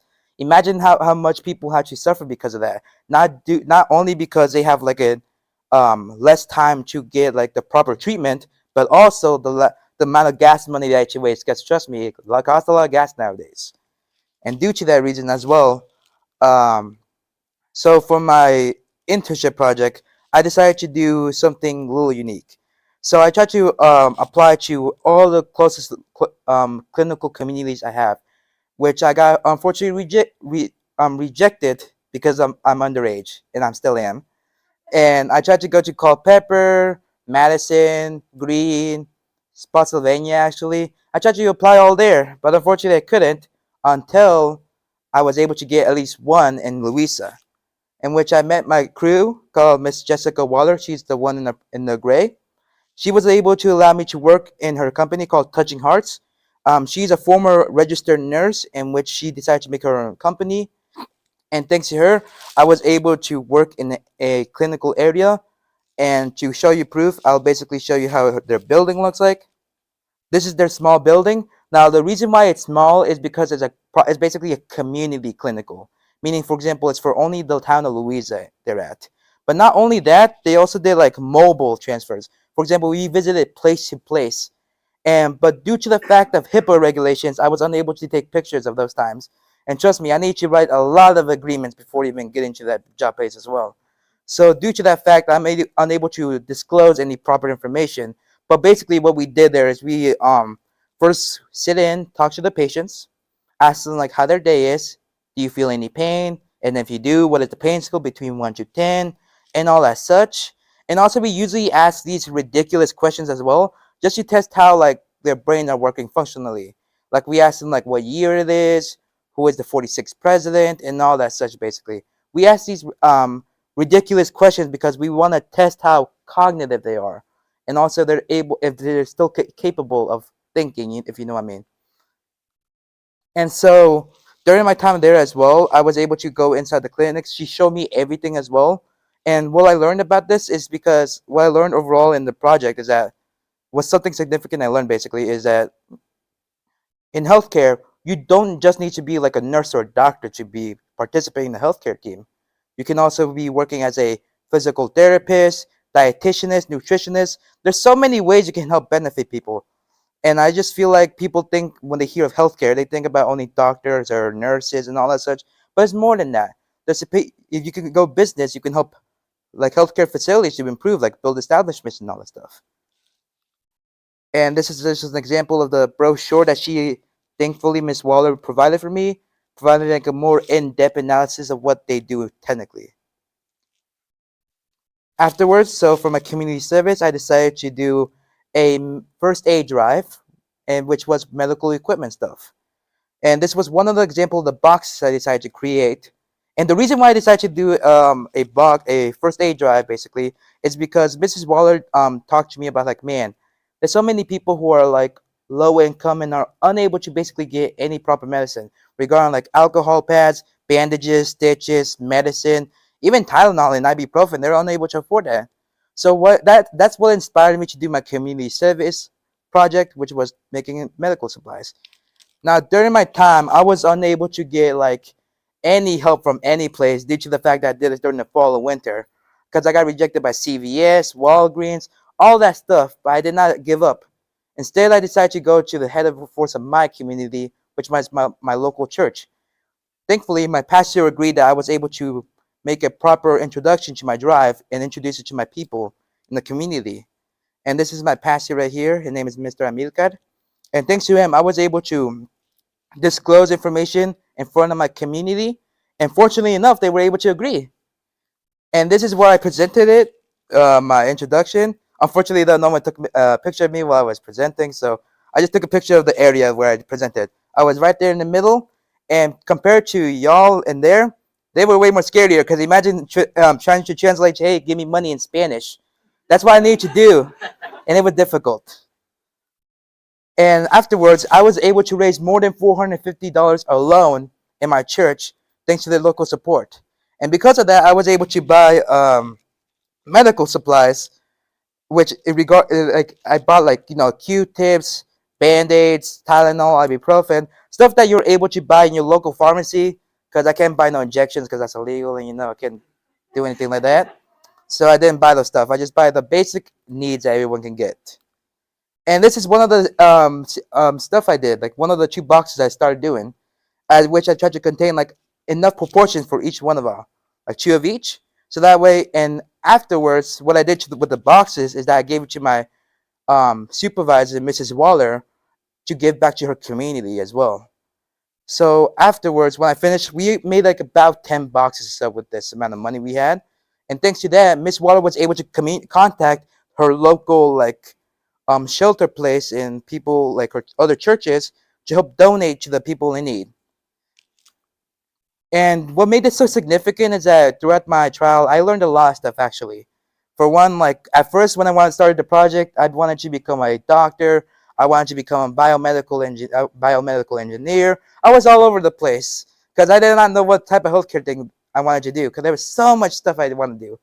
Until when I met Mrs. Waller, she introduced me to nursing, and I feel like that was really what I'm passionate about because nurses are the first aid that come to people when they arrive to hospitals. And my job, what I wanted to do, is to help people as a first respondent. And as a result, thanks to her, I was able to experience that. Chartering, I was able to chart some local patients we did during my internship, and I was able to talk to them as well. Not be silent. I was able to talk. Don't worry. And because of that, fun fact: if anyone wants to do in healthcare, chartering will be the most important thing that can save your life and your money. That's all I'm going to say. Otherwise, they can sue you and rob your money. That's what she said. So my overall job, because of this, is that I want to go to George Mason University. I got accepted there to major in nursing, and also during the summer, or actually in the beginning of the year, I decided to apply to become a CNA, which it took me literally till last week to officially get my license. And because of that now, I'm officially a licensed certified nursing assistant, meaning that I will start working in the nursing health clinic starting next week, basically. And because of that, I'll basically learn early on how to be a proper nurse. So that way, when I go to nursing, I won't be able to have any difficulties being a nurse. In fact, I'll be basically way more richer than anyone, basically, when I first introduced there. And firstly, I want to thank also to Miss Hernan, Miss Carlton, and Mrs. Waller, and basically the judges, all my BRVGS people. Thank you very much for your loyal support. And also, I just want to say, for my BRVGS advice, is that in case you're planning to do anything like charitable or donations wise, make sure you do it during the summer or fall, not during like winter and all that such, because you'll get a lot of rejections because they're already doing some charitable drives during that time. And also to and also another advice for people who are trying to do healthcare: apply early, Don't ever give up. There's eventually people who will accept you during the healthcare, because I know it won't be easy applying, especially in healthcare as well. I mean, for me, it wasn't because I was 17, so that's why. So if y'all are 18, y'all can definitely do it. But after all, that's will be it. And I just want to thank everyone for your time and patience. Thank you.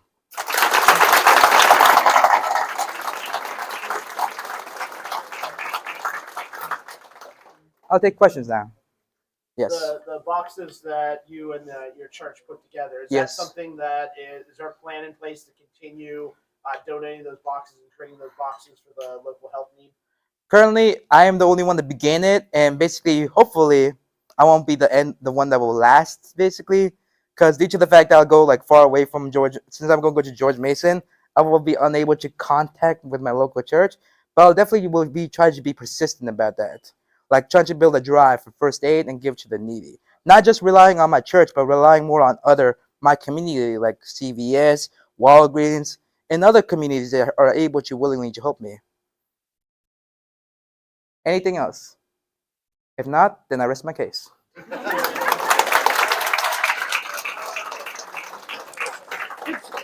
was great.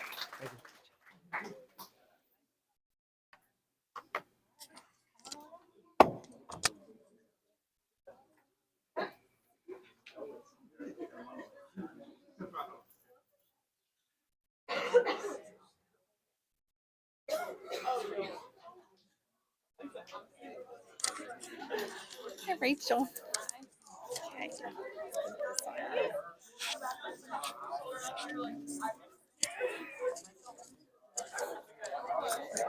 How you doing? Good. Feeling ready? Yes, my heart is beating. Your heart's beating. We'll do great. Okay, I'm going to show you. This is the clicker. Okay. For the slideshow, this will move you forward. If you need to go back, it's right here. Do Okay. you think you need a laser at all? Okay, well, that's what that's for if you want that, but that's pretty much the one you're going to be using. Thank you. Okay, and then do you want a mic? Yes, please. So it's all ready to go. You do need to hold it pretty close, and you're going to want to be able to hear yourself through the speakers. Okay, so that's when you know you got it at the right place. Okay. Okay. Give that to you. Thank you. We're going to wait until the judges are ready. Okay. Just know it doesn't have to be perfect. Just take some deep breaths.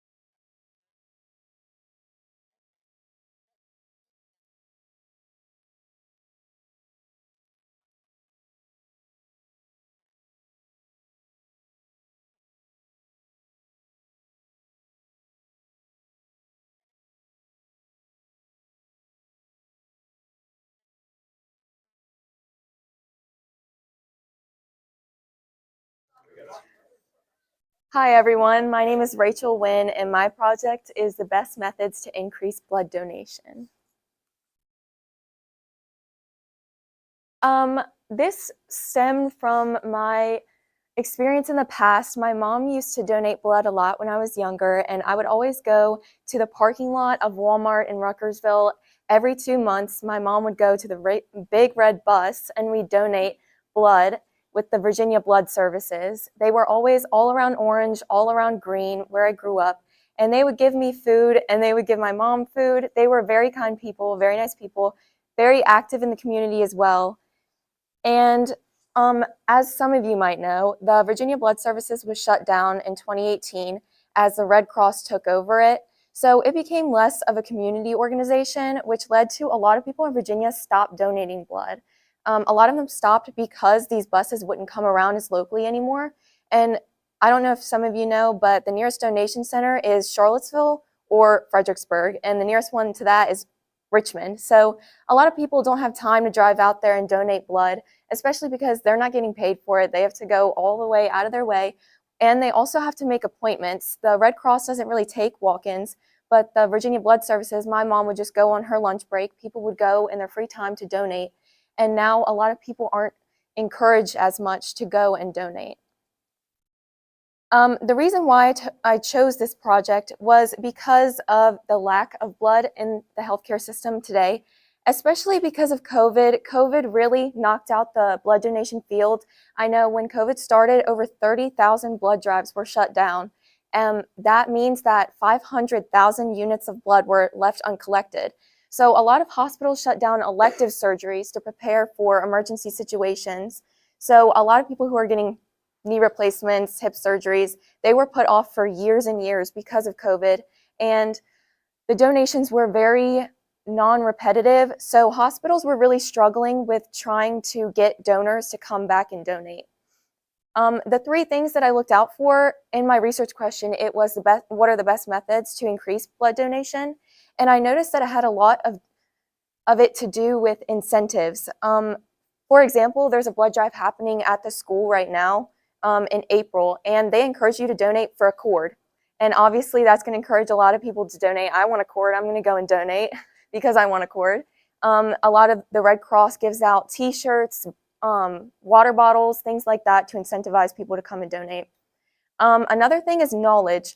A lot of people don't realize that there are requirements to donate blood. You have to be a certain weight, a certain height, especially as women, it's very strict. And also a lot of young girls are deferred and they have no idea why, but a lot of young women are disencouraged from donating because of their low iron, because of menstruation, pregnancy, things like that. And over 70% of young girls who are deferred never come back to donate again. So it's kind of disencouraging to see that, but you just have to realize what the problem is, how you can address it, and things like that. The other thing is sociodemographic characteristics, things like your age, your income, your education. People in low-income communities, as I said, don't have the resources to go to Charlottesville to donate blood whenever they want. Also, a lot of older people tend to donate more because they have more free time. Young people tend not to donate as much as well. So for my internship, I worked with Dr. Gorham here. He was very nice to me. He accepted me. He's the former head of the UVA Health building in the blood bank. And he showed me around the blood bank and he showed me the process of the blood after it goes to donations. So essentially when you donate, it's separated into 3 different parts. There's blood, plasma, and platelets, and they separate it in this lab and they send it off to different people, which is the catchphrase, if you donate blood, you're saving 3 lives. So they test the blood as well for different blood diseases. For example, the AIDS epidemic, people were sort of donating blood when they didn't know they were HIV positive, and that spread a lot. So they have different testers for genetic diseases, all of that. And I also got to walk with him to the oncology department of the UVA Health building, and I got to witness a blood transfusion of this sweet little old lady. She was going through cancer, and she had chemotherapy, and she was getting blood transfusions, and it was amazing to see the transfusion happen because on the name of the blood bag, it was just a normal person who went out to donate blood, and they just saved that lady's life. She was grateful. She was smiling the whole time. She was so sweet. And like the person who donated, they probably have no idea that it went to this old lady and that they saved her life. It was very heartwarming to see. But for my community service, I hosted a blood drive here at OCHS. It was on December 28th. This is the thing I sent out in an email to the students to encourage them to donate. Here, shout out to my sister for keeping me company at this blood drive. But we had many students come in, a lot of students, and a lot of teachers came in as well. And a lot of community members. I talked to, Miss Hamilton came in and she encouraged me as she was there as well. And it was a really great turnout. A lot of people came and it was very successful. Here's the picture of the blood drive on the door as well. So the significance and the impact of this project was that for a blood drive to be considered successful through the Red Cross, it has to collect 28 units of blood, and we collected 34.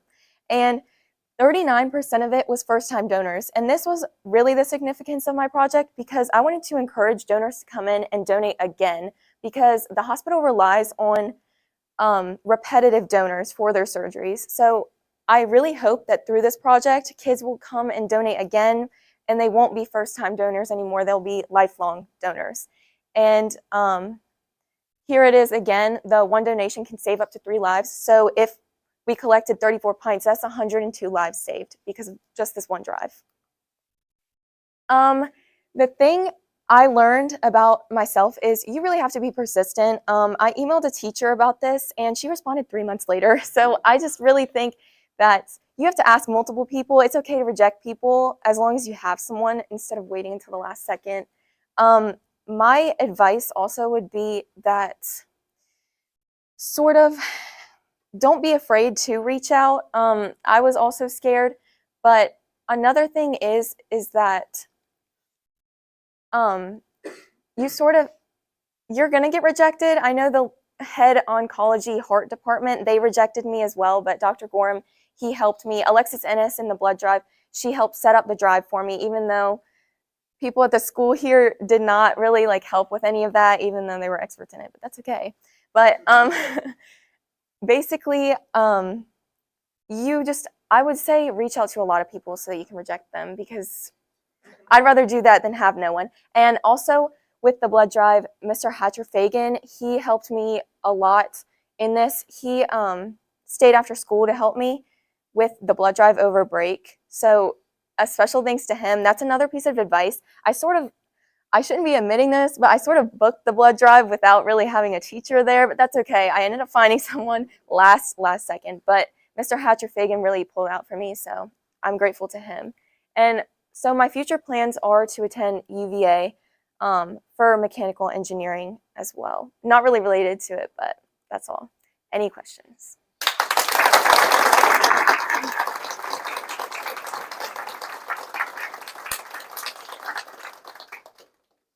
Mentioned the cords for graduation for the donation of blood. Any thoughts to any other incentives that can be used to increase donations? Is that something that you thought about during your research? Well, actually, my research, I researched a lot of incentives. The reason why blood donors can't be paid is because you get people with the wrong motivations come in. They want to be paid for blood, so we have some bad people come in for that. But when you have things, like I said, like t-shirts, cups, the Red Cross gives out like points and you can accumulate that and get gift cards over time. So things like that would be incentives. Yes, Grace. You were saying like younger girls tend to get turned away because like they have low iron levels and stuff like that. Do you know if the Red Cross will like tell the girls how they can go home and like put their iron levels up so that they can come back and donate, or do they just turn them away? Well, they give you like a sheet of what your deferment was. If you have the donor app, it can tell you the reason why you're turned away. I think if you just ask them, they might tell you, but I do think it probably should be talked about more, definitely. But yeah. Yes, Faith. So you mentioned that you saw a woman with a blood. Now the donor probably didn't even know that that was saving someone's life. Do you think that a possible way of motivation would keep in contact with the donors, and this could already be a thing, and sort of to let them know who exactly their blood is helping and give them updates, sort of like pediatric hospitals do? Yeah. There's already a little bit of some of that in place. If you have the donor app, you can see where your blood goes. So a lot of people, after they donate, about a month later, they'll get a notification that their blood went to like Washington or Wyoming, or even across the country or the United States. So like across the world, I mean. But yeah, I think it would be a motivation probably to see where your blood went. But I agree, yeah. Yes.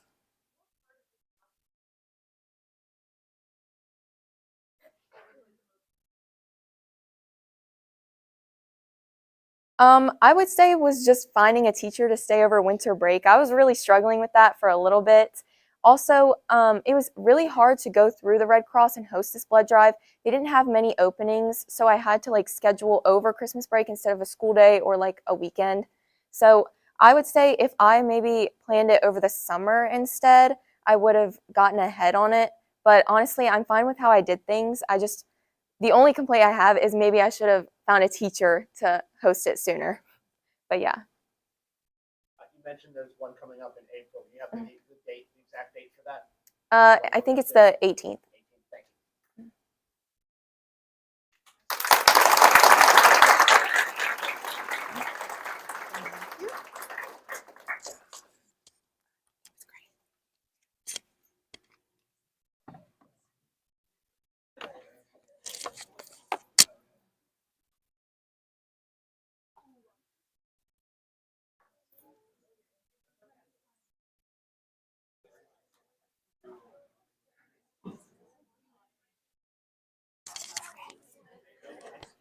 Come on over, Sarah. Sorry, I don't have like a lot to clip it onto. What's that? Sorry. You're good. No, this is perfect. I just gotta, just me trying to get it on there. Actually, I think I'm gonna pinch your fabric. Put like that. Okay. All right, so here's your slideshow clicker. This will move you forward. If you need to go back, it's that one. And if you want to use a laser, it's there. Okay. Okay. Got it. This is your forward. Okay. Microphone and touch something. You're fine. But you do need to hold it pretty close for it to be heard into the speakers, and you do want to be able to. That's how you know you got it at the right spot. Is you actually want to hear yourself in the speakers. Okay. Okay. All right.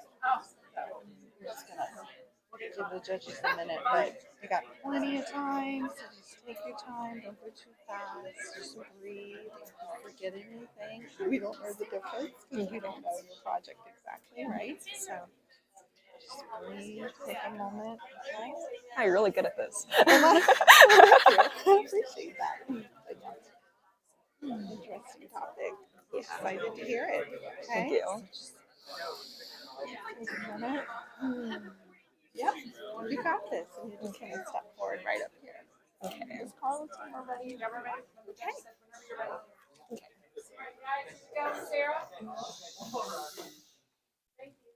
Hi, my name is Sarah Turney. My project is called Speak Your Experience Actions Against Sexual Assault. I chose this topic because despite how pervasive the crime is, despite how much it occurs, I feel that it is not talked about nearly enough. It happens to 1 in 4 women and 1 of 6 men. I want to start this right off with my internship because this was a big journey. Wonderful. I first had my internship with Bronwyn McMaster. She is the wife of one of the SROs here, and she is the head of the Forensic Science Laboratory in Manassas. A very wonderful woman. She specializes in firearm forensics, and one of the interesting things about this project was I started this off so shy about doing this prompt, and that was incredibly hard, but I felt that this was something that desperately needed to be talked about. So a lot of my learning stretch with this project was overcoming that fear and the fear of saying those words, because nobody wants to hear those words come out of your mouth, but it's something that needs to be heard and it's something that needs to be listened to. So I told the McMaster that I wanted to do my project around sexual assault, and she told me, I found someone who is so much better for you.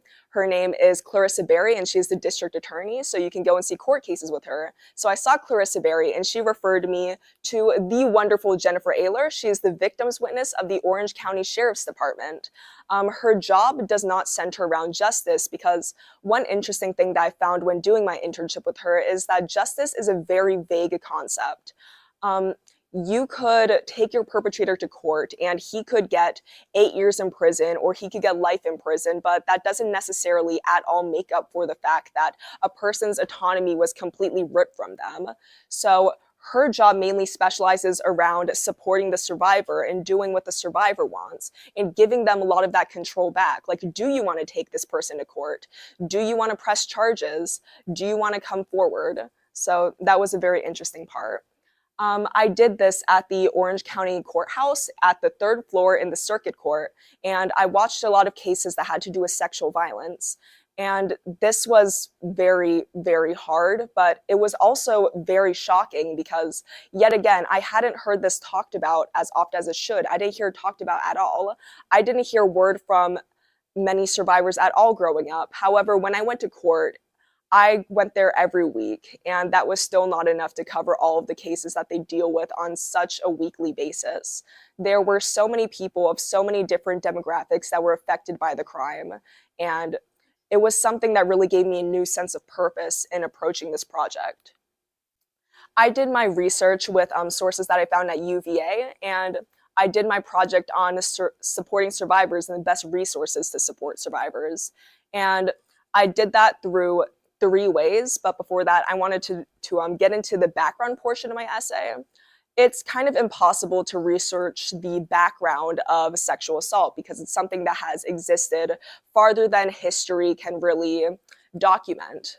So I decided to research where the stigmas and generalizations and stereotypes come from, things that question why a woman is dressed or why a man can be a survivor, things like that. And it all stems from the earliest definition of English common law, which is what I could find. It states that sexual assault, or specifically rape, is the unlawful carnal knowledge of a woman under 10 years of age by a man, not her husband, through force or against her will. Did that tick you guys off? Because that ticked me off. So I decided to do my first solution around dissolving these stigmas and really acknowledging them as false, because the first thing we can do is acknowledge why they exist. And these stigmas exist because they displace blame off of the perpetrator and onto the survivor. By acknowledging this, we can stop questioning things such as clothes or what relationship the survivor has to the perpetrator, and things such as that completely cloud the narrative of what sexual assault really is, which is the absence of consent. That brings me to the second solution, which is preventative education. Most people, when you ask them the definition of consent, they will define it as a yes or no agreement, something that's verbally spoken. And this is what puts a lot of survivors into silence, because they start to question, I didn't speak up, my situation is unique. Like, what do I do when my definition of assault doesn't fill the cookie cutter definition that plagues the media and that plagues society? So I'm going to redefine consent real quick. Consent is an active, ongoing, affirmative agreement, and the absence of that is assault. So by teaching consent education and preventative education in schools, and especially within sex education, where it is so crucial to cover these topics that are not covered enough, we can prevent the instances of perpetrators, and we can prevent the likelihood of people becoming survivors.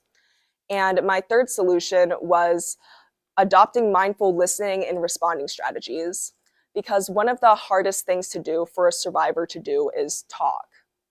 And it's hard because we worry that people won't listen. So by creating an environment where people feel comfortable talking and people are actively listening, more people will come out and the crime will happen less, because it'll give perpetrators less power. I looked into this a little bit with my internship lady, Jennifer Aylor, by looking into things called soft interview rooms. When people are discovering the legal processes for taking their case to court, they often go through a lot with the talking portion, because it feels almost like an interrogation when you're in that room and you're speaking about your experience. So I looked a lot into the impacts of soft interview rooms, which is where you do your interview in a safe location, in a comfortable location, kind of like a library like this, not some room with a bleak light. So that can make a large impact. And now I want to get into my community service. Two things I really wanted to touch on in my project altogether is I wanted to cover accountability and awareness. I covered accountability through my internship portion, and I'm going to cover awareness through my community service portion. I did my community service at the Art Center with the head Anna Pillow and her wonderful team. I mainly did the Art Center because art is a wonderful way to get your voice across in a way that doesn't require you to verbally speak. And it's a very, it's a very interpretive medium. It is one of the best forms of human expression. And it's also something that I can insert myself into, because I've always considered myself to be an artist. So that was my way of putting my skills towards making the best possible outcome out of my project. So I wanted to create a sculpture to best symbolize a lot of the emotions and what a survivor deals with. And I also wanted this sculpture to be in Orange County so that people could go to the Art Center, see this, and know that survivors exist in the community, so that hopefully we can break some of that silence. I needed to get my project approved by coming up with a plan for the sculpture. This is the rough drawing that I had that I submitted that got approved. Wonderful. And one thing about sculptures, they're a little expensive to make. The clay that you need for these sculptures, a little expensive. Having the exhibit that I wanted to have, the art exhibit, it was kind of expensive. I needed around $200. So I tackled this by starting a fundraiser, which had nothing to do really with the topic of my project, but it had everything to do with the outcome. I had a cookie decorating fundraiser. Some of you were there. It was wonderful. We raised $400. We sold out of cookies within an hour. They took so long to make, like 2 days. Oh my gosh. So this is just me and the community making cookies. It was great, earned a lot of money. And I also wanted to get into another problem that I found with my project. So I'm a painter. I like to paint. I was doing a sculpture and I was a little arrogant in thinking that I could accomplish this so easily. And I quickly found out that, wow, you spend all this time looking at people and like looking at people's faces and you really have no idea how to construct them. It was wild. Like, I don't want to poke fun at my own piece because of how serious the topic is, but it looks like it's choking on a grape. It was very, very difficult. So I had to take ceramics classes in order to make this possible. So I went to a ceramics class every Wednesday to teach myself this art medium that I had no idea how to execute at the beginning of my portion. So after I got a lot of that done, I started reaching out to people for this art exhibit because I wanted to include work from a number of survivors all around the community. I wanted to give people a platform where they could share their voice and share their experiences. And that's where this poster came in. And I didn't get any submissions. However, this is very understandable because it's very hard to come out with things like this. I wasn't really expecting to get any submissions, but I wanted to open that up anyway. And doing this project also gave me a lot of confidence to come forward and submit my own art. I have been making art around sexual assault and my own experience for the last 3 years, and I've kept it mostly to myself, but I decided to use this project to kind of come out, share my voice, and share my art, and share my experiences in a solo art exhibition. So this is the finished sculpture. As you can see, it's a lot better than what we started off with.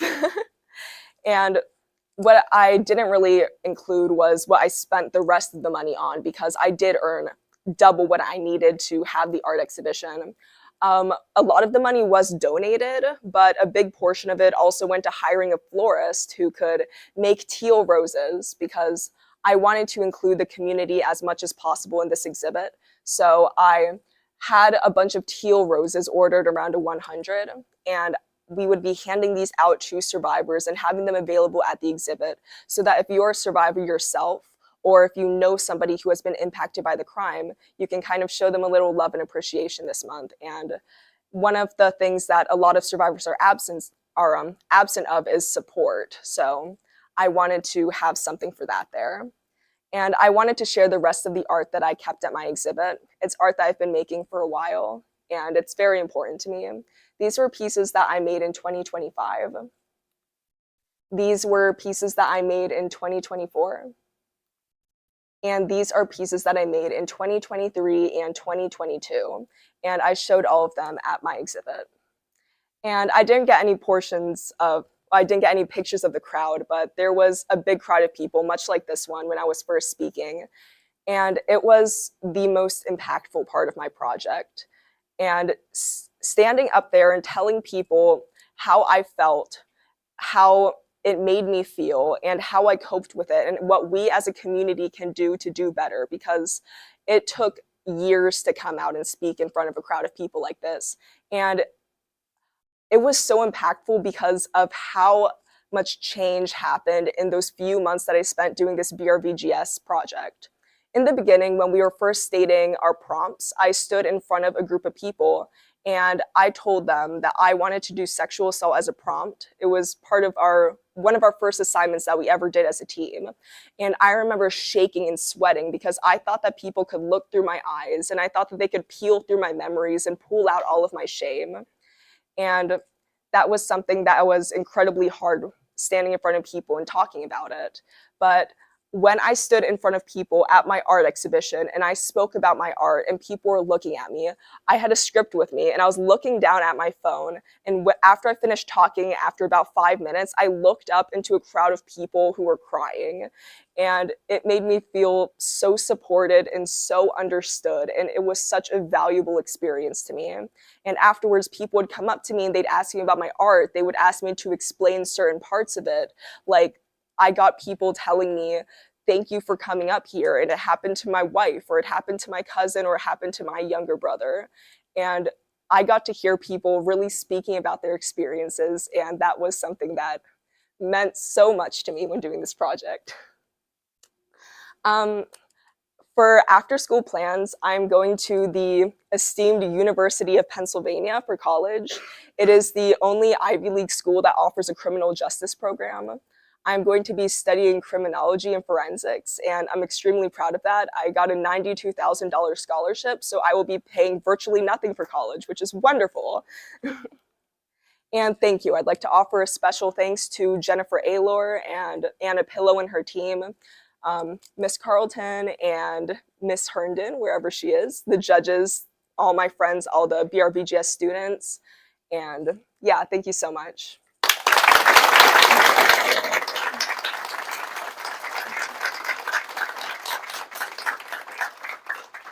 Any questions?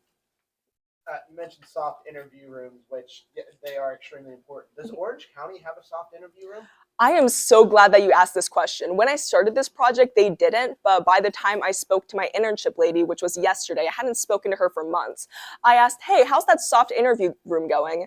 And she was like, well, we partnered with a project called Project Beloved, which is led by the mother of a rape survivor. And using that partnership, we are now on the map of Project Beloved, who has soft interview rooms stationed all over the country. And we are now on that map, so we do have a soft interview room now. Yes. What made you decide to make this instead of a different art medium, like when you didn't know how to do it? When I first, when I first spoke to Anna Pillow, she told me to really consider what medium I would use to complete my art project. And while I was familiar with things such as charcoal and painting, I wanted to use something that would really represent the human body. And throughout the centuries, what people have mostly used to represent humans are clay. We can see that in sculptures and much other work. It's something that really represents the human body, and it's something that we humans are very close to because it also comes from the earth. Thank you. Awesome. Also, one more thing. I did leave some of the roses back there in a little vase, so if this impacts you, feel free to take one. Thank you. Sorry. Oh, sorry, I forgot about that.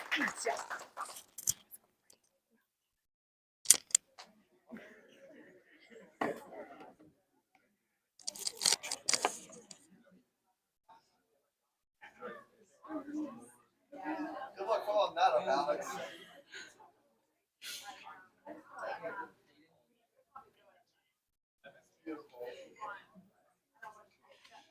Hey, Alex.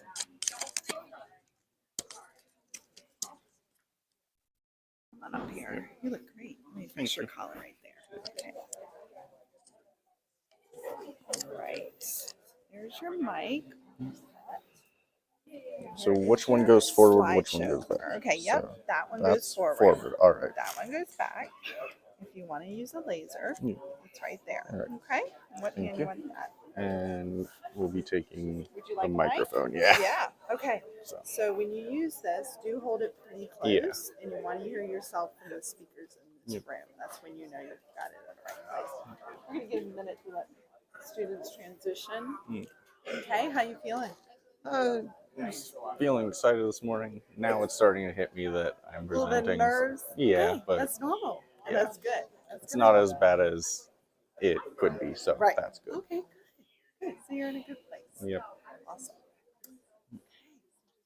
You have plenty of time, so don't go too fast. Take your time. Pause in between slides if you want to, give yourself a chance to breathe. It gives us a chance to look at your slide as well. There's things to read on it. It gives us a chance, so no rush. Breathe. It's not going to be perfect, and that's No. okay. If you forget anything, we don't know the difference, I right? know. That's what I'm banking on.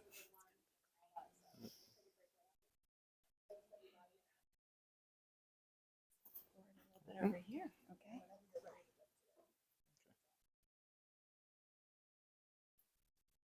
I'm Alexander Holloway, and I did my project on student game development. A little bit that led me to doing this topic is last year I decided I wanted to get into game development, and I found it quite hard to figure out where to start because there's so many different complicated topics in game development that you wouldn't think of from the outside. And so that led me to choosing this topic. For my PLE, I did a job shadow with senior web developer Matt Hirsch at Silverchair. He and his team are in charge of doing the website for McGraw Hill. And sadly, I do have to blur a lot of the code as it is sensitive code. But what I did there was I sat in while he worked on tickets, and he would explain what he was doing, why he was doing it, and what he was using to use it or using to do it.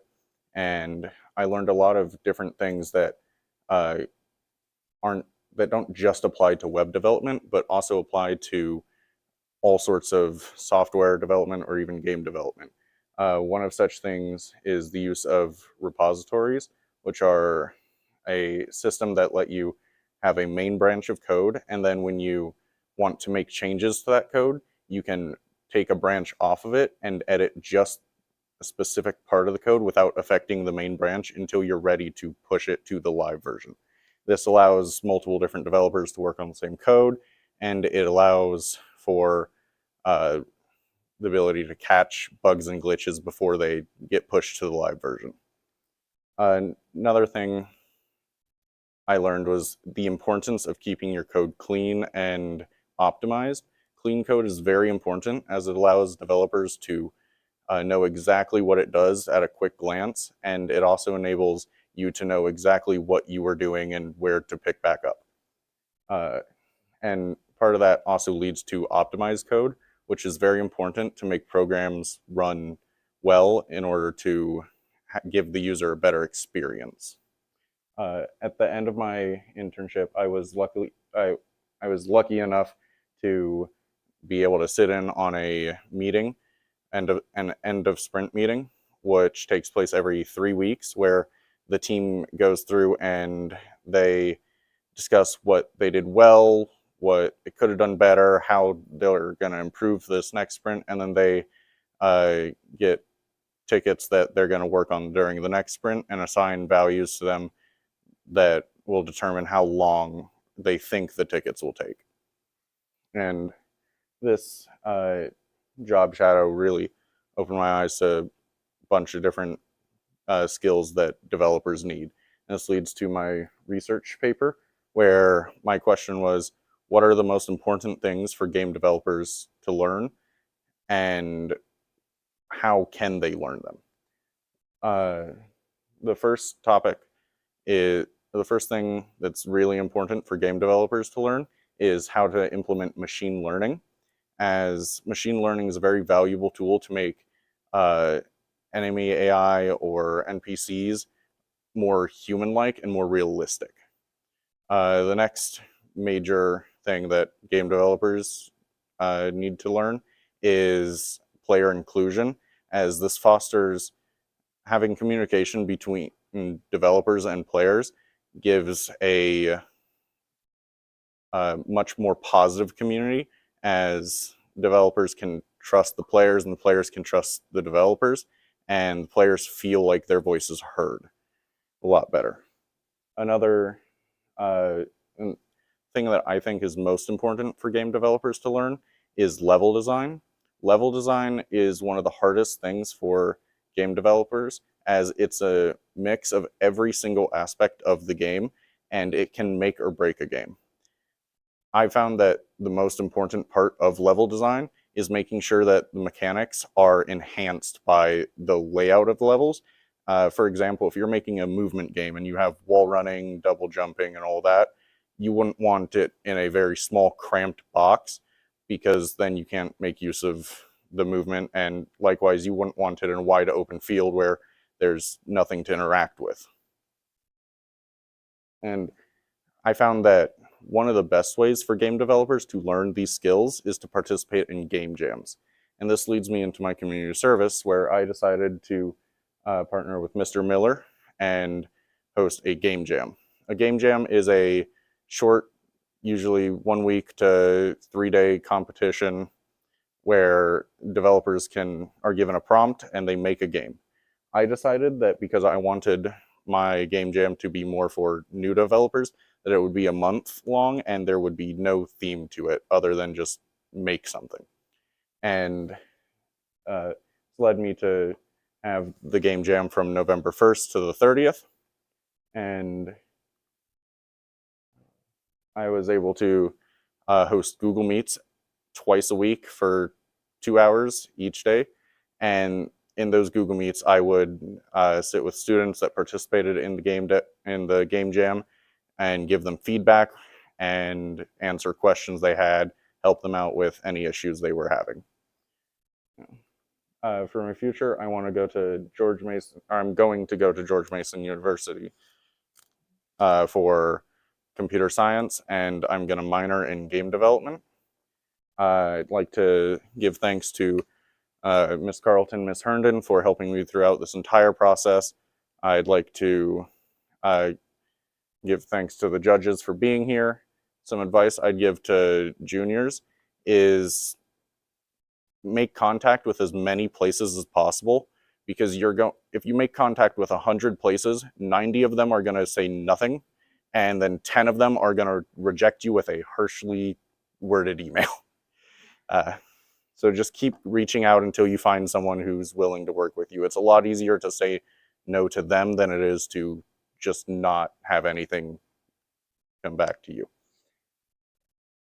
Thank you.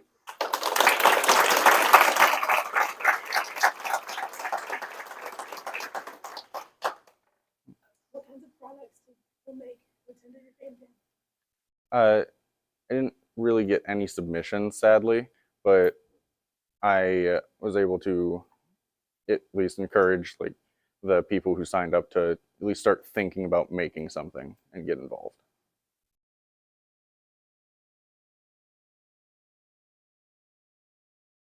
Do you have any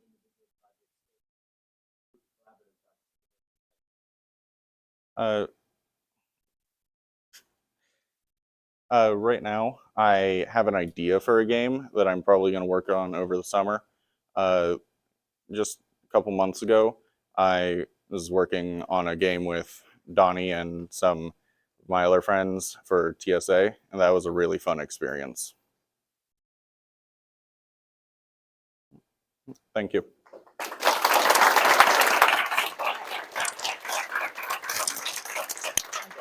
I think I just turned it off. All right, guys, we're taking a break until 11. Good job.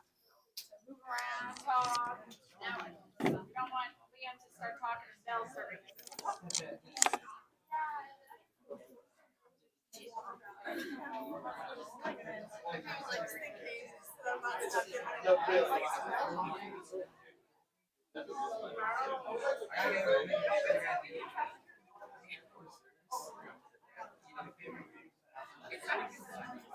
Rachel, you said 11? Yeah. Okay. Probably like 11:05 really, because we have a bunch of bells and we got the lunch bells and it becomes a bell. Yeah. So he'll get in right for all the bells. He'll get the bell to go to lunch or to get to class, and then Yeah, we'll get that's him not in and fun. we'll be done. Okay. Or the third one bell is like every 20 minutes. And it's just like 5 sets of bells. Okay. I was just scared to get him going, and then so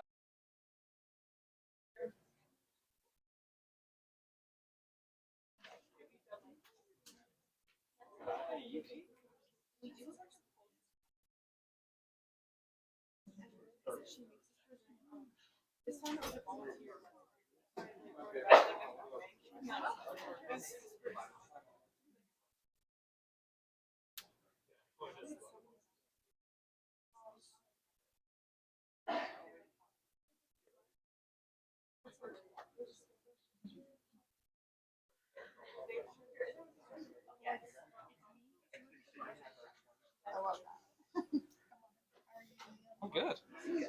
I'm probably not going to go with the mic unless you want me to. No, that's fine. I'd rather just Yep, as long as you can project all the way to the back. Yeah, Okay. I'm good. All right. Let's give this another minute.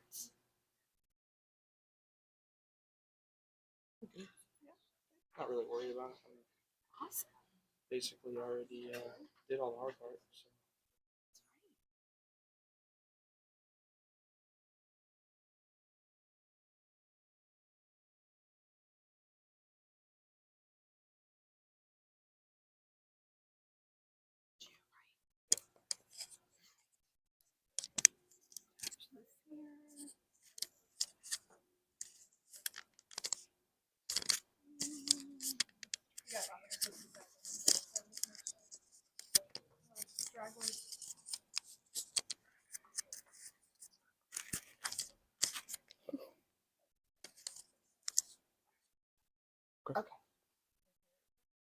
Okay.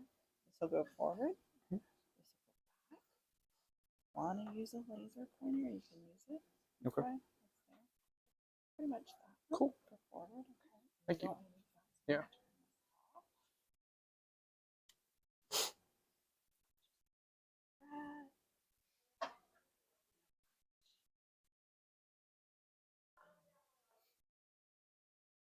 Get anything like I just did? Just take a moment and breathe. We don't know your whole thing, so we won't know the Yeah. difference. All right, Right? you're good. Yeah. Doesn't have to be perfect. Yeah. You're so close to being done. Yeah. Right? Mhm. Okay, let's let these students All right. come in and sit down.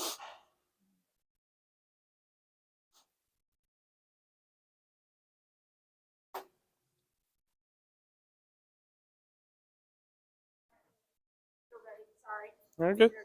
Okay. You're good. Thanks, everybody. All right. Sorry. Liam, just step Yeah. up here a little bit. Okay.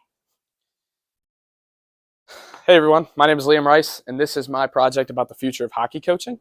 But before we go any further about the future of hockey coaching, I want to talk about what led me to doing this project. As some of you may know, hockey has been in my life for as long as I can remember. I've been playing hockey since I was in 4th grade, and I just finished up my senior season as a captain of a roller hockey team down in Richmond.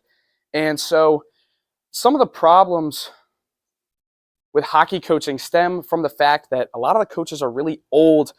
The average age of a coach that coaches hockey is between 45 and 65 years old.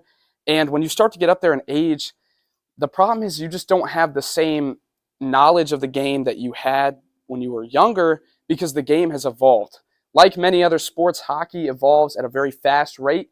And so many of these coaches that had very long professional playing careers played in the 70s and 80s with playing styles that were very outdated, and they end up making coaching practice plans that are just unsustainable, and it slows down the work ethic of their players and kind of hurts their performance in the long run.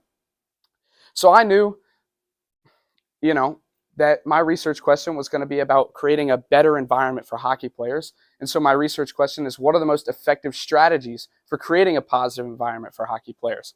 And when I came up with this research question, I didn't really know where to go from here. I kind of said to myself, I have this, but I don't know where to take it. So I decided to just take it to the best place I could, the Washington Capitals. And I interned with the entire coaching staff of the Washington Capitals. And one of the people that I got to connect with that really changed my life and my outlook on this game was Coach Scott Allen. He is one of the assistant coaches of the Washington Capitals, and he is their penalty kill expert coach.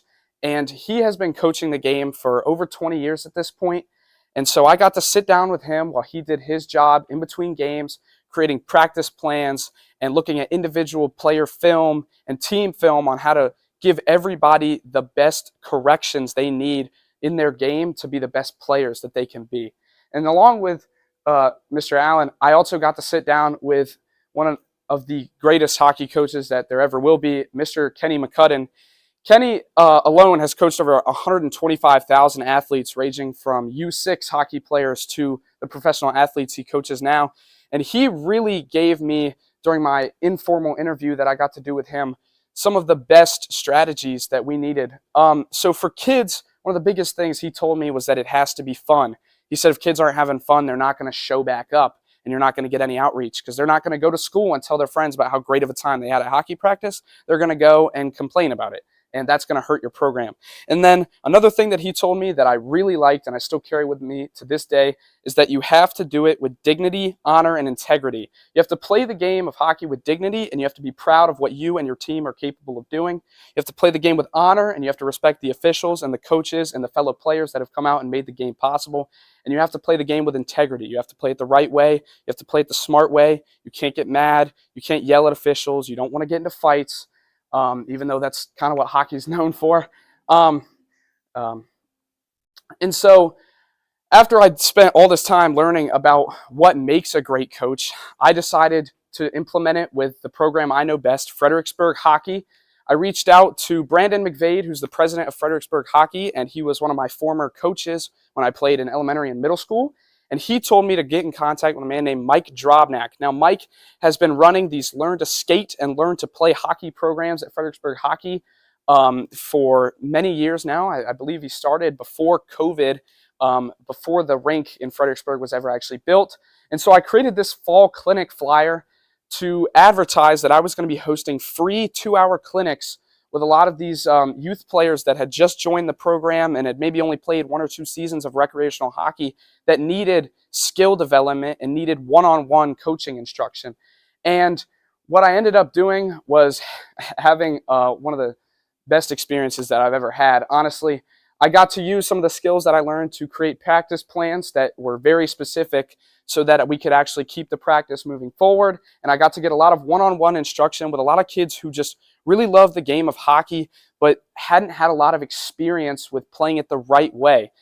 Basically what Mike told me when I started, he was like, you're going to have a challenge because a lot of these kids, you know, what we do is we take them, we give them access to hockey gear because hockey gear is very expensive. And then he said, we just throw them into a recreational league and let them just play around from there. And so a lot of the kids don't really know what they're doing. They don't know how to play the game the right way. They have a lot of indecision problems, skating problems, stick work problems.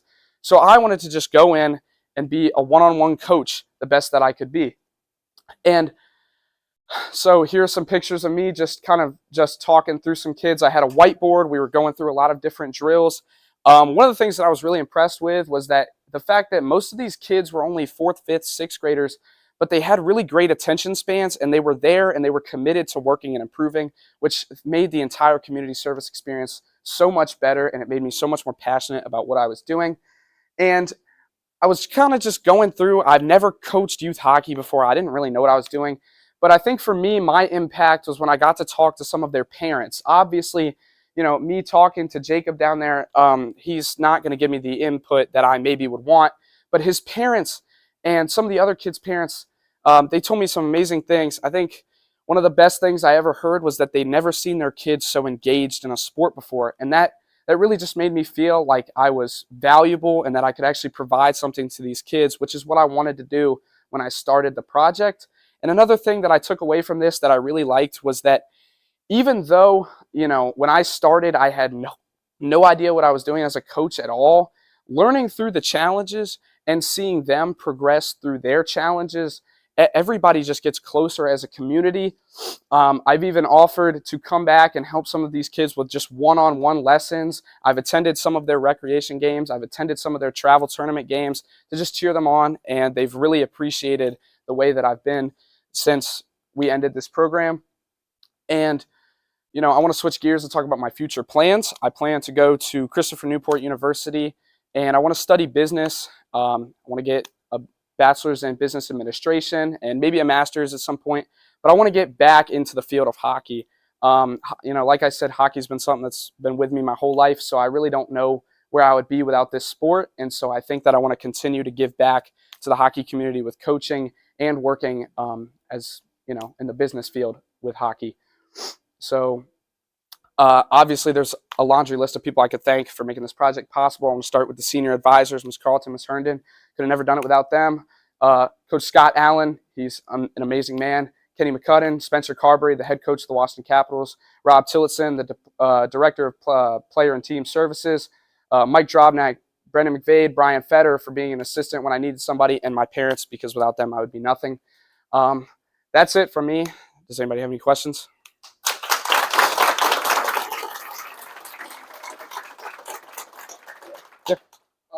Coming from Pennsylvania, having family in New York, it's a huge hockey environment. Virginia's not really known for its hockey so much. So how do you drum up that sport? How do you get these young kids interested in this sport? So that's a great question. And one of the things that I did a lot of research into was how to actually grow hockey's outreach. And I think Fredericksburg Hockey has done a great job at that because it's now the largest house like recreational hockey league in Virginia. And it's not even ice hockey, it's roller hockey. So one of the ways that they do that is by promoting this positive environment. They make sure that kids are having fun. They're giving them opportunities to play the game outside of just their regular team practices and competition. And it's really just by word of mouth. These kids are having such a great time. They're going to school and they're telling their friends, they're like, hey, I'm playing hockey and it's so much fun. And the kid's like, well, hockey equipment's expensive, but they have a shed full of free gear that's donated from past players that has really made that growth possible. I'd love to hear that because you're right. Hockey equipment is incredibly expensive, as you know. It is. So that's great that these opportunities are there and, hey, the equipment's here. Let's just get these kids out here and participating. Yeah. So thank you. Yes. It's super cool that you interned with the Capitals. I'm not sure what the coolest thing was that you saw there. So there was a lot of cool things. Being on the bench for practice was really interesting because you would think that professional athletes would spend a lot of time practicing, but usually their practices are between 40 and 50 minutes, and they go for really high energy, high focus practice so that they can just get what they need to get done and leave. But I think the coolest thing that I saw was probably my first day. I walked in with my dad because he works for the Capitals, and I was just in there kind of waiting until a coach would come out and bring me into the coach's room because nobody really goes in there. And one of the guys came out and he was like, hey, we're ready for you. We're going to get started with this meeting. And it was a joke, and I totally fell for it. And so I walked in, and I was really nervous, but everybody in there was watching funny movie clips and just scrolling Twitter to read fan feedback. So I think that brought a lot of humility to what I was doing, and it made me feel a lot less nervous about what I was getting into. Well, if that's it, thank you, everyone.